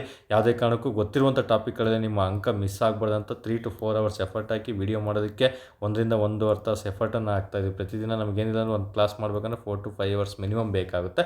ಸೊ ನಿಮ್ಮ ಒಂದು ಸಹಕಾರ ನಮ್ಮ ಮೇಲೆ ಇರಲಿ. ಸೊ ಹಾಗಾಗಿ ಇಲ್ಲಿ ನಮಗೆ ಕೇಳ್ಕೊಳೋದು ಇಷ್ಟೇ, ಜಸ್ಟ್ ವೀಡಿಯೋವನ್ನು ಇತರರಿಗೆ ಶೇರ್ ಮಾಡಿ. ನಿಮಗೆ ವೀಡಿಯೋ ಇಷ್ಟ ಆಯ್ತು ಅಂದರೆ ಕಮೆಂಟ್ ಮಾಡಿ ಮತ್ತು ಲೈಕ್ ಮಾಡಿ. ತದನಂತರ ದಯವಿಟ್ಟು ನಮ್ಮ ಟೆಲಿಗ್ರಾಮ್ ಚಾನಲ್ಗೆ ನಿಮ್ಮ ಸ್ನೇಹಿತರನ್ನು ಕರೆತನ್ನಿ. ಕ್ವಾಲಿಟಿ ಅನಿಸಿದರೆ ಮಾತ್ರ ಕರೆತನ್ನಿ. ಟೆಲಿಗ್ರಾಮಲ್ಲಿ ಪ್ರತಿದಿನ 20 ಅಥವಾ 25 ಅಂಕಗಳ ಕ್ವಿಜ್ ಆಗ್ತಾ ಇದ್ದೀನಿ. ಮತ್ತು ಪ್ರತಿದಿನ ಸಂಜೆ ನಿಮಗೆ ಸ್ಟೇಟ್ಮೆಂಟ್ ವೈಸ್ ಯಾವ ರೀತಿ ಪ್ರಶ್ನೆ ಕೇಳ್ತಾನೆ KA ಡಿಪಾರ್ಟ್ಮೆಂಟ್ ಅಂತ ಕಳಿಸ್ಕೊಡ್ತಾ ಇದ್ದೀನಿ. ಸೊ ಎಲ್ಲನೂ ಸಹ ಇಂಪಾರ್ಟೆಂಟ್ ಆಗಿರೋದನ್ನ ಆಗ್ತಾ ಬರ್ತೀನಿ ಸ್ನೇಹಿತರೆ. ಹಾಗಾಗಿ ನಿಮ್ಮ ಒಂದು ಸಹಕಾರ ನಮ್ಮ ಮೇಲೆ ಇರಲಿ. ದಯವಿಟ್ಟು ಯಾವುದೇ ಕಾರಣಕ್ಕೂ ಮರಿಬೇಡಿ. ಓಕೆ, ಇಲ್ಲಿ ನೋಡ್ತಾ ಬರೋಣ. ಈಗ ಪ್ರಮುಖ ತಿದ್ದುಪಡಿಗಳು ಅಂತ ಬಂದಾಗ ಇಲ್ಲಿ ಮೊದಲನೇ ತಿದ್ದುಪಡಿ ನೆನಪಿಟ್ಕೊಳ್ಳಿ. ಆಲ್ರೆಡಿ ನಿಮಗೆ ಹೇಳಿದೆ, 1951 ಜೂನ್ 18 ಅನ್ನೋದು ತುಂಬಾ ಇಂಪಾರ್ಟೆಂಟ್. ಜೂನ್ 18 ಅನ್ನೋದು ಇಲ್ಲಿ ಇಂಪಾರ್ಟೆಂಟ್ ಆಗಿರುತ್ತೆ, ನೆನಪಿಟ್ಕೊಂಡಿರಲೇಬೇಕಾಗುತ್ತೆ ಸ್ನೇಹಿತರೆ. ಸೊ ನಂತರ 2ನೇ ತಿದ್ದುಪಡಿ, 3ನೇ ತಿದ್ದುಪಡಿ, 7ನೇ ತಿದ್ದುಪಡಿ, 10, 12 ಮತ್ತು 15 ಇವೆಲ್ಲ ತಿದ್ದುಪಡಿಗಳು ಸಹ ಕಡ್ಡಾಯವಾಗಿ ನಿಮ್ಮ ಪುಸ್ತಕದಲ್ಲಿ ನೀವು ಓದ್ಕೊಳ್ಳಿ. ಯಾಕಂದರೆ ಇಲ್ಲಿ ಹೇಳುವಂಥ ಅವಶ್ಯಕತೆ ಏನಿಲ್ಲ ಸ್ನೇಹಿತರೆ. ಪುಸ್ತಕದಲ್ಲಿ ಡೈರೆಕ್ಟ್ 1 ವರ್ಡಲ್ಲೇ ಕೊಟ್ಟಿರ್ತಾರೆ. ಆ್ಯಸ್ ಇಟ್ ಈಸ್ ನೀವು ಹಾಗೆ ಓದ್ಕೊಳ್ತಾ ಬರಬೇಕಾಗುತ್ತೆ. ತುಂಬಾ ಇಂಪಾರ್ಟೆಂಟ್ ಆಗಿರೋದನ್ನ ಇಲ್ಲಿ ಗುರುಸ್ಬಿಟ್ಟು ನಿಮಗೆ ತಿಳಿಸ್ಕೊಡ್ತಾ ಬರ್ತಿದ್ದೀನಿ. ಹಾಗಾಗಿ ಇಲ್ಲಿ ಇಂಪಾರ್ಟೆಂಟ್ ಆಗಿರುವಂಥದ್ದು. ನಂತರ 19ನೇ ತಿದ್ದುಪಡಿ 21, 24, 26, 31, 35, 36ನೇ ತಿದ್ದುಪಡಿ ಮತ್ತು 38ನೇ ತಿದ್ದುಪಡಿ ಆಗಿರುತ್ತೆ ಸ್ನೇಹಿತರೆ. ಜಸ್ಟ್ ಸ್ಕ್ರೀನ್ಶಾಟನ್ನು ತೊಗೊಳ್ದು ನಿಮ್ಮ ನೋಟ್ಸಲ್ಲಿ ನೀವು ಟಿಕ್ ಹಾಕೊಳ್ತಾ ಹೋದರೆ ಸಾಕು. ಇಲ್ಲಿ ತುಂಬಾ ಇಂಪಾರ್ಟೆಂಟ್ 35, 36 ಈ ಥರ ಅಂಡ್ ಅಂತ ಹಾಕಿರೋದು ತುಂಬಾ ಇಂಪಾರ್ಟೆಂಟ್ ಆಗಿರ್ತದೆ ಎಕ್ಸಾಮ್ ದೃಷ್ಟಿಯಿಂದ. ಹಾಗಾಗಿ ಇಲ್ಲಿ ಅಂಡ್ ಅಂತ ಹಾಕಿರ್ತೀನಿ. ಫಾರ್ ಎಕ್ಸಾಂಪಲ್ ನಿಮ್ಮ ಪುಸ್ತಕದಲ್ಲಿ ಕೆಲವೊಂದು ಕೊಟ್ಟಿರೋದಿಲ್ಲ, ಜಸ್ಟ್ ನೀವು 35th ಕಾನ್ಸ್ಟಿಟ್ಯೂಷನಲ್ ಅಮೆಂಡ್ಮೆಂಟ್ ಅಂತ ನೀವು ಗೂಗಲ್ ಸರ್ಚ್ ಮಾಡಿಬಿಟ್ರೆ ಸಿಕ್ಬಿಡುತ್ತೆ. 36th ಕಾನ್ಸ್ಟಿಟ್ಯೂಷನಲ್ ಅಮೆಂಡ್ಮೆಂಟ್ ಅಂತ ಗೂಗಲ್ ಸರ್ಚ್ ಮಾಡಿ ಸಿಕ್ಬಿಡುತ್ತೆ. ಅದನ್ನು ಟ್ರಾನ್ಸ್ಲೇಟ್ ಮಾಡಿಕೊಂಡು ಕನ್ನಡದಲ್ಲಿ ನೋಟ್ಸ್ ಮಾಡ್ಕೊಳ್ತಾ ಹೋದರೆ ತುಂಬ ಸುಲಭ ಆಗ್ತಾ ಬರ್ತದೆ ಸ್ನೇಹಿತರೆ. ಯಾಕಂದರೆ ನಮಗಿಲ್ಲಿ ಈ 34ನೇ 35ನೇ ಮತ್ತು 36ನೇ ಅಂತ ಬಂದಾಗ ಇದು ಸಿಕ್ಕಿಂ ರಾಜ್ಯಗಳಿಗೆ ಸಂಬಂಧಪಟ್ಟಿರುತ್ತೆ. ಯಾಕಂದರೆ ಸಿಕ್ಕಿಂ ಭಾರತದ ಒಕ್ಕೂಟದಲ್ಲಿ ವಿಲೀನಗೊಂಡು ಸಹ ರಾಜ್ಯ ಸ್ಥಾನಮಾನವನ್ನು ಪಡೆದುಕೊಳ್ಳುತ್ತೆ 35ನೇ ತಿದ್ದುಪಡಿ ಮೂಲಕ. ಬಟ್ 36ನೇ ತಿದ್ದುಪಡಿ ಮೂಲಕ ಸಿಕ್ಕಿಮನ್ನು ನಾವು 22ನೇ ರಾಜ್ಯವಾಗಿ ನಾವು ಕನ್ಸಿಡರ್ ಮಾಡ್ತಾ ಬರ್ತೀವಿ. ಹಾಗಾಗಿ ಇವೆರಡೂ ಸಹ ಇಲ್ಲಿ ಇಂಪಾರ್ಟೆಂಟ್ ಆಗಿರುತ್ತೆ. 24, 19, 21 ಎಲ್ಲರೂ ಸಹ ಗೊತ್ತಿರೋದು 21 ಭಾಷೆಗಳಿಗೆ ಸಂಬಂಧಪಟ್ಟಂತೆ ತುಂಬ ಬಾರಿ ಎಕ್ಸಾಮ್ ಪ್ರಶ್ನೆ ಕೇಳಿದ್ದಾನೆ. ಇನ್ನು 24ನೇ ತಿದ್ದುಪಡಿ ಸಂಸತ್ತಿಗೆ ಅಧಿಕಾರವನ್ನು ನೀಡ್ತಾ ಬರ್ತಾರೆ. ಗೋಲಕ್ಕನಾಥ್ ಮೊಕದ್ದಮೆ ಅಂತ ಬರುತ್ತೆ, ಅಲ್ಲೂ ಸಹ ಈ ಮಾಹಿತಿಯನ್ನು ತಿಳಿಸ್ಕೊಡ್ತಾ ಬರ್ತೀನಿ. ಸದ್ಯಕ್ಕೆ ನಿಮ್ಮ ನೋಟ್ಸಲ್ಲಿ ಇರುತ್ತೆ, ಅದನ್ನ ಓದ್ಕೊಳ್ಳಿ ಸ್ನೇಹಿತರೆ. ಇನ್ನು ತುಂಬಾ ಮಿನಿ ಸಂವಿಧಾನ ಅಂತ ಕರೆಯೋದು 42ನೇ ಸಂವಿಧಾನ ಮತ್ತು 44 ಮ್ಯಾಕ್ಸಿಮಮ್ ಜಾಸ್ತಿ ಪ್ರಶ್ನೆಗಳು ಇಲ್ಲೇ ಕೇಳ್ತಾ ಬರ್ತಾನೆ, ಇದನ್ನು ಸಹ ಓದಿರಬೇಕು. ಇನ್ನು 52ನೇ ತಿದ್ದುಪಡಿ 61, 69, 65, 69ನೇ ಮತ್ತು 73, 74 ಲೆಕ್ಕಕ್ಕಿಲ್ಲದ ಬಾರಿ ಎಷ್ಟು ರಿಪೀಟ್ ಆಗಿದೆ. ಮತ್ತು 77ನೇ ತಿದ್ದುಪಡಿ ಸಹ ಇಲ್ಲಿ ಇಂಪಾರ್ಟೆಂಟು. ನಂತರ 86, 89ನೇ ತಿದ್ದುಪಡಿಗಳು ಇಂಪಾರ್ಟೆಂಟ್ ಆಗಿರ್ತವೆ ಸ್ನೇಹಿತರೆ. ಅದನ್ನು ಬಿಟ್ಟು 91ನೇ ತಿದ್ದುಪಡಿಯಿಂದ 106ನೇ ತಿದ್ದುಪಡಿಯಲ್ಲಿ ಏನು ಮೆನ್ಷನ್ ಮಾಡಿದ್ದೀನಿ ಮೋಸ್ಟ್ ಇಂಪಾರ್ಟೆಂಟು, ನಿಮಗೆ ಹೊಂದಿಸಿ ಬರೆಯಿರಿ ಅಥವಾ ಜೋಡಿಗಳ ರೂಪದಲ್ಲಿ ಅಥವಾ ಕಾಲಾನುಕ್ರಮಗಳ ರೂಪದಲ್ಲಿ ಕೇಳೋದಾದರೆ ಇಲ್ಲೇ ನಿಮಗೆ ಪ್ರಶ್ನೆಗಳನ್ನು ಕೇಳಲಾಗ್ತದೆ ಸ್ನೇಹಿತರೆ. ಯಾವೆಲ್ಲ ತಿದ್ದುಪಡಿಗಳು ಯಾವಾಗ ಮಾಡ್ತಾ ಇದ್ದಾರೆ ಕೊನೆಯದಾಗಿ ಎಕ್ಸಾಮಲ್ಲಿ ತುಂಬ ಬಾರಿ ಎಕ್ಸಾಮಲ್ಲಿ ಪ್ರಶ್ನೆಗಳನ್ನು ಕೇಳ್ತಾ ಬರ್ತಾನೆ. ಯಾಕಂದರೆ ನಮಗೆ ಈ ಕೇಂದ್ರ ರಾಜ್ಯ ಮಂತ್ರಿಮಂಡಲದಲ್ಲಿ ಸದಸ್ಯರ ಸಂಖ್ಯೆ 15%ಕ್ಕೆ ಏರಕ್ಕಿಲ್ಲ ಅಂತ ಹೇಳ್ಬಿಟ್ಟು ನಮಗೆ 91ನೇ ತಿದ್ದುಪಡಿ ತಿಳಿಸ್ಕೊಡುತ್ತೆ. ಇನ್ನು 92ನೇ ತಿದ್ದುಪಡಿ ಭಾಷೆಗಳು DBMS ನಮಗೇನು DBMS ಅಂತ ಬಂದಾಗ ನಮಗೆ ಈ ಒಂದು ಡೋಂಗ್ರಿ ಆಗಿರ್ಬೋದು ಮತ್ತು ಬೋಡೋ ಆಗಿರ್ಬೋದು, ನಂತರ ಮೈತಾಲಿ ಆಗಿರ್ಬೋದು ಮತ್ತು ಸಂತಾಲಿ ಆಗಿರ್ಬೋದು, ಇವೆಲ್ಲ 4 ಭಾಷೆಗಳು ಸೇರಿಕೊಳ್ತಾ ಬರ್ತಾರೆ 92ನೇ ತಿದ್ದುಪಡಿ. ಸೊ ಈ ರೀತಿ ಕೇಳ್ತಾ ಬರ್ತಾರೆ ನಿಮಗೆ 92ನೇ ತಿದ್ದುಪಡಿ 93, 94 ಅಂತ ಕೊಟ್ಬಿಟ್ಟು ಈ ಕಡೆ ನಿಮಗೆ ಮ್ಯಾಚ್ ದಿ ಫಾಲೋಯಿಂಗಲ್ಲಿ ತಿಳಿಸ್ಕೊಡ್ತಾ ಬರ್ತೇನೆ, ಮ್ಯಾಚ್ ದಿ ಫಾಲೋಯಿಂಗ್ ಮಾಡಿ ಅಂತ. ಅದನ್ನು ಇಂಪಾರ್ಟೆಂಟ್ ಆಗಿರುತ್ತೆ. ಇಲ್ಲಾಂದರೆ 91, 92, 93 ಅಂತ ಕೊಟ್ಬಿಟ್ಟು ಜೋಡಿಗಳ ರೂಪದಲ್ಲಿ ಕೊಟ್ಬಿಟ್ಟು ಎಷ್ಟು ಜೋಡಿಗಳು ಕರೆಕ್ಟಾಗಿ ಸರಿಯಾಗಿದೆ ಅಂತ ಪ್ರಶ್ನೆಗಳನ್ನು ಕೇಳ್ತಾ ಬರ್ತೇನೆ. ಸೊ 91ರಿಂದ 106 ಕಡ್ಡಾಯವಾಗಿ ನೀವು ಆರ್ಡರ್ ವೈಸ್ ಓದಿರಲೇಬೇಕಾಗುತ್ತೆ, ಯಾವುದು ಅಂತ. ನೀವು ಜಸ್ಟ್ ಇಂಥವುಗಳನ್ನು ನೀವು ಯಾವ ರೀತಿ ನೆನ್ಪಿಟ್ಕೋಬೇಕಂದ್ರೆ ಒಂದು ಶೀಟಲ್ಲಿ ಒಂದು ವೈಟ್ ಶೀಟನ್ನು ತಗೊಳ್ತಾ ಬನ್ನಿ, ಸಂವಿಧಾನದ ತಿದ್ದುಪಡಿಗಳಂತ ಬರ್ತಿದ್ದು ಇಟ್ಕೊಳ್ಳಿ. ಎಲ್ಲ ತಿದ್ದುಪಡಿಗಳನ್ನು ಜಸ್ಟ್ ಒಂದು ಶೀಟಲ್ಲಿ ಫುಲ್ ಶೀಟ್ ಬರ್ಕೋಬಾರ್ದು, ಒಂದು ಶೀಟಲ್ಲಿ ಅರ್ಧ ಮಾಡಿಕೊಂಡು ಇಷ್ಟರಲ್ಲೇ ನೀವು ಇದನ್ನು ಕವರ್ ಮಾಡಿರಬೇಕಾಗುತ್ತೆ. ಇನ್ನು ಮಿಕ್ಕಿರಲ್ಲಿ ಅವುಗಳ ವಿಧಿವಿಧಾನಗಳು, ಕ್ರಮಗಳು, ಸರಳ ಬಹುಮತ ಅಂತೇಳಿ ಅಲ್ಲಿ ಕ್ಲಿಯರ್ ಮಾಡ್ಕೊಂಡಾಗ ಈ ಒಂದು ಶೀಟನ್ನು ಇಟ್ಕೊಂಡು ಪದೇ ನೀವು ಟೀ ಕುಡಿಯೋದಕ್ಕೆ ಹೋದಾಗ, ಜರ್ನಿ ಮಾಡ್ಬೇಕಾದ್ರೆ, ಓದಬೇಕಾದ್ರೆ, ಎಲ್ಲರೂ ಟೈಮ್ ಪಾಸ್ ಮಾಡಬೇಕಾದ್ರೆ ಜಸ್ಟ್ ಒಂದು ಸಲ 2 ಸಲ ತೆಗೆದು ನೋಡಿದಾಗ ತುಂಬ ಬಾರಿ ರಿವಿಷನ್ ಆಗುತ್ತೆ, ಅವಾಗ ಸುಲಭವಾಗಿ ನೆನ್ಪುಳಿಯುತ್ತೆ ಸ್ನೇಹಿತರೆ. ಯಾಕಂದರೆ ಕಾಂಪಿಟೇಟಿವ್ ಫೀಲ್ಡಲ್ಲಿ ಪಾಸ್ ಆಗೋದು ಸುಮ್ಮನೆ ಸುಲಭ ಅಲ್ಲ, ಎಲ್ಲರೂ ಸಹ ಓದ್ತಾರೆ. ಅದಕ್ಕೂ ಮೀರಿ ಯಾರು ವಿಭಿನ್ನವಾಗಿ ಎಕ್ಸ್ಟ್ರಾ ಎಫರ್ಟನ್ನು ಹಾಕ್ತಾನೆ ಅವ್ನು ಮಾತ್ರ ಸಕ್ಸಸ್ ಆಗೋದಕ್ಕೆ ಸಾಧ್ಯ ಆಗ್ತದೆ. ಯಾಕಂದರೆ 1 ಲಕ್ಷಕ್ಕೂ ಅಧಿಕ ಅಭ್ಯರ್ಥಿಗಳು ಕಾಂಪಿಟೇಟಿವ್ ಫೀಲ್ಡಲ್ಲಿ ಇರ್ತಾರೆ, ಮನೆಯಲ್ಲಾಗಿರ್ಬೋದು, ಲೈಬ್ರರಿಯಲ್ಲಿ ಆಗಿರ್ಬೋದು, ಅಥವಾ ಬೇರೆ ಒಂದು ಏನು ರಾಜ್ಯಗಳಲ್ಲಿ ಆಗಿರ್ಬೋದು. ಪ್ಲಸ್ ಯಾಕಂದರೆ ಕೆಲವೊಬ್ಬರು CRPF ಬೇರೆ ವರ್ಕ್ ಮಾಡ್ಕೊಂಡು ಓದ್ತಾ ಇರ್ತಾರೆ, ಅವ್ರನ್ನೂ ಕನ್ಸಿಡರ್ ಮಾಡ್ಕೊಂಡು ಹೇಳ್ತಾ ಇದ್ದೀನಿ. ಮತ್ತು ಬೇರೆ ಜಿಲ್ಲೆಗಳಲ್ಲೆಲ್ಲ ಇರ್ತಾರೆ. ಸೊ ಎಲ್ಲರೂ ಸೇರಿ 1 ಲಕ್ಷ ಇದ್ದರೆ, ಬಟ್ ಅದರಲ್ಲಿ ತುಂಬ ಸೀರಿಯಸ್ ಆಗಿ ಓದೋದು 20,000 ಜನ ಮಾತ್ರ. ಆ 20,000 ಜನದಲ್ಲಿ ಅಲ್ಟಿಮೇಟಾಗಿ ಓದೋದು 10,000 ಜನ ಮಾತ್ರ. ಈ 10,000 ಜನದಲ್ಲಿ ಈ ಓದ್ತರು ತುಂಬ ಜನ ಇರ್ತಾರೆ, ಅದರಲ್ಲಿ ಎಕ್ಸ್ಟ್ರಾಡಿನರಿಯಾಗಿ ಓದೋನು ಮಿನಿಮಮ್ 2ರಿಂದ 3,000 ಜನ ಮಾತ್ರ. ಇವರಲ್ಲಿ ಆಟ ಇರ್ತದೆ ಸ್ನೇಹಿತರೆ. ಸೊ ಈ 2ರಿಂದ 3,000 ಆಟಕ್ಕೆ ನೀವು ಸಹ ಸೇರ್ಪಡೆ ಆಗಬೇಕು. ಓಕೆ, ಇಲ್ಲಿ ಆರ್ಡಿನರಿ ವರ್ಕ್ ಆಗಲ್ಲ, ಕೇವಲ ಎಕ್ಸ್ಟ್ರಾಡಿನರಿ ಮಾತ್ರ ಕಾಂಪಿಟೇಟಿವ್ ಫೀಲ್ಡಲ್ಲಿ ಇತ್ತೀಚಿನ ಎಕ್ಸಾಮ್ಗಳಲ್ಲಿ ವರ್ಕ್ ಆಗ್ತಾ ಬರ್ತದೆ. ಸೊ ನನ್ನ ಅಭ್ಯರ್ಥಿಗಳು ಯಾರು ಆರ್ಡಿನರಿ ಆಗಿರ್ಬೋದು, ಎಲ್ಲರೂ ಸಹ ಎಕ್ಸ್ಟ್ರಾಡಿನರಿ ಆಗಿರುವಂತೆ ನಾನು ನಿಮಗೆ ಪ್ರತಿಯೊಂದು ಮಾರ್ಗದರ್ಶನ ನೀಡ್ತಾ ಬರ್ತೀನಿ. ಕಡ್ಡಾಯವಾಗಿ ನೀವು ಪ್ರತಿದಿನ ವೀಡಿಯೋಗಳನ್ನು ನೋಡ್ತಾ ಬನ್ನಿ. ಟೆಲಿಗ್ರಾಮಲ್ಲಿ ಅಪ್ಲೋಡ್ ಆಗುವಂಥ 20 ಅಂಕಗಳ ಕ್ವಿಝ್, ಸ್ಟೇಟ್ಮೆಂಟ್ ಕ್ವಿಜ್ಗಳನ್ನು ಸ್ಪಷ್ಟವಾಗಿ ಪ್ರತಿದಿನ ಒಂದು ಫೋಕಸ್ಡ್ ಆಗಿ ಅಟೆಂಡ್ ಮಾಡ್ತಾ ಬನ್ನಿ. ಖಂಡಿತ ನಿಮಗೆ ಸಕ್ಸಸ್ ಸಿಗುತ್ತೆ ಸ್ನೇಹಿತರೆ. ಓಕೆ, ಇಷ್ಟು ಹೇಳ್ತಾ ಈ ಒಂದು ಕ್ಲಾಸಸನ್ನು ಮುಗಿಸ್ತಾ ಇದ್ದೀನಿ. ದಯವಿಟ್ಟು ವಿಡಿಯೋ ಇಷ್ಟ ಆಗಿದ್ದರೆ ಕಮೆಂಟ್ ಮೂಲಕ ಕಮೆಂಟ್ ಮಾಡ್ತಾ ಬನ್ನಿ, ಲೈಕ್ ಮಾಡಿ, ಶೇರ್ ಮಾಡಿ ಸ್ನೇಹಿತರೆ. ಟೆಲಿಗ್ರಾಮನ್ನು ನಮ್ಮ ಇತರೆ ಸ್ನೇಹಿತರಿಗೆ ಶೇರ್ ಮಾಡಿ. ನಂತರ ನಮಗೆ ಈ ಒಂದು ನೆಕ್ಸ್ಟ್ ಕ್ಲಾಸಸ್ಗಳನ್ನು ಯಾವುದಾದ್ರೂ ಮಾಡಬೇಕಂತಿದ್ರೆ ಅದನ್ನು ಸಹ ನೀವು ಕಮೆಂಟ್ ಬಾಕ್ಸಲ್ಲಿ ತಿಳಿಸ್ಕೊಡ್ತಾ ಬನ್ನಿ, ಖಂಡಿತ ನಾನು ನಿಮಗೆ ತಿಳಿಸ್ಕೊಡ್ತಾ ಬರ್ತೀನಿ ಸ್ನೇಹಿತರೆ. ಇಷ್ಟು ಸಹ ಇವತ್ತಿನ ಟಾಪಿಕ್ ಆಗಿರುತ್ತೆ. ಏನೇ ಡೌಟ್ ಇದ್ದರೂ ಸಹ ನೀವು ನನಗೆ ಮೇಲ್ಗಡೆ ಏನು ಡಿಸ್ಪ್ಲೇ ಮಾಡಿದ್ದೆ ನಂಬರ್ಗೆ ನೀವು ಕಾಲ್ ಮಾಡ್ತಾ ಬನ್ನಿ, ಮೆಸೇಜ್ ಮಾಡ್ತಾ ಬನ್ನಿ. ಸೊ ವೈಯಕ್ತಿಕ ಮಾರ್ಗದರ್ಶನ ಬ್ಯಾಚಿಗೆ ಜಾಯ್ನ್ ಆಗೋರು ಸಹ ನೀವು ಕಾಲ್ ಅಥವಾ ಮೆಸೇಜ್ ಸಹ ಮಾಡ್ತಾ ಬರ್ಬೋದು ಸ್ನೇಹಿತರೆ. ಏನೇ ಡೌಟ್ ಇದ್ದರೂ ಸಹ ನೀವು ಕ್ಯಾನ್ ಕಾಲ್ ಮಿ. ಓಕೆ, ಇಷ್ಟು ಹೇಳ್ತಾ ಈ ಒಂದು ಕ್ಲಾಸಸನ್ನು ಮುಗಿಸ್ತಾ ಇದ್ದೀನಿ. ಎಲ್ಲರೂ ಸಹ ಶುಭವಾಗಲಿ. ಧನ್ಯವಾದಗಳು.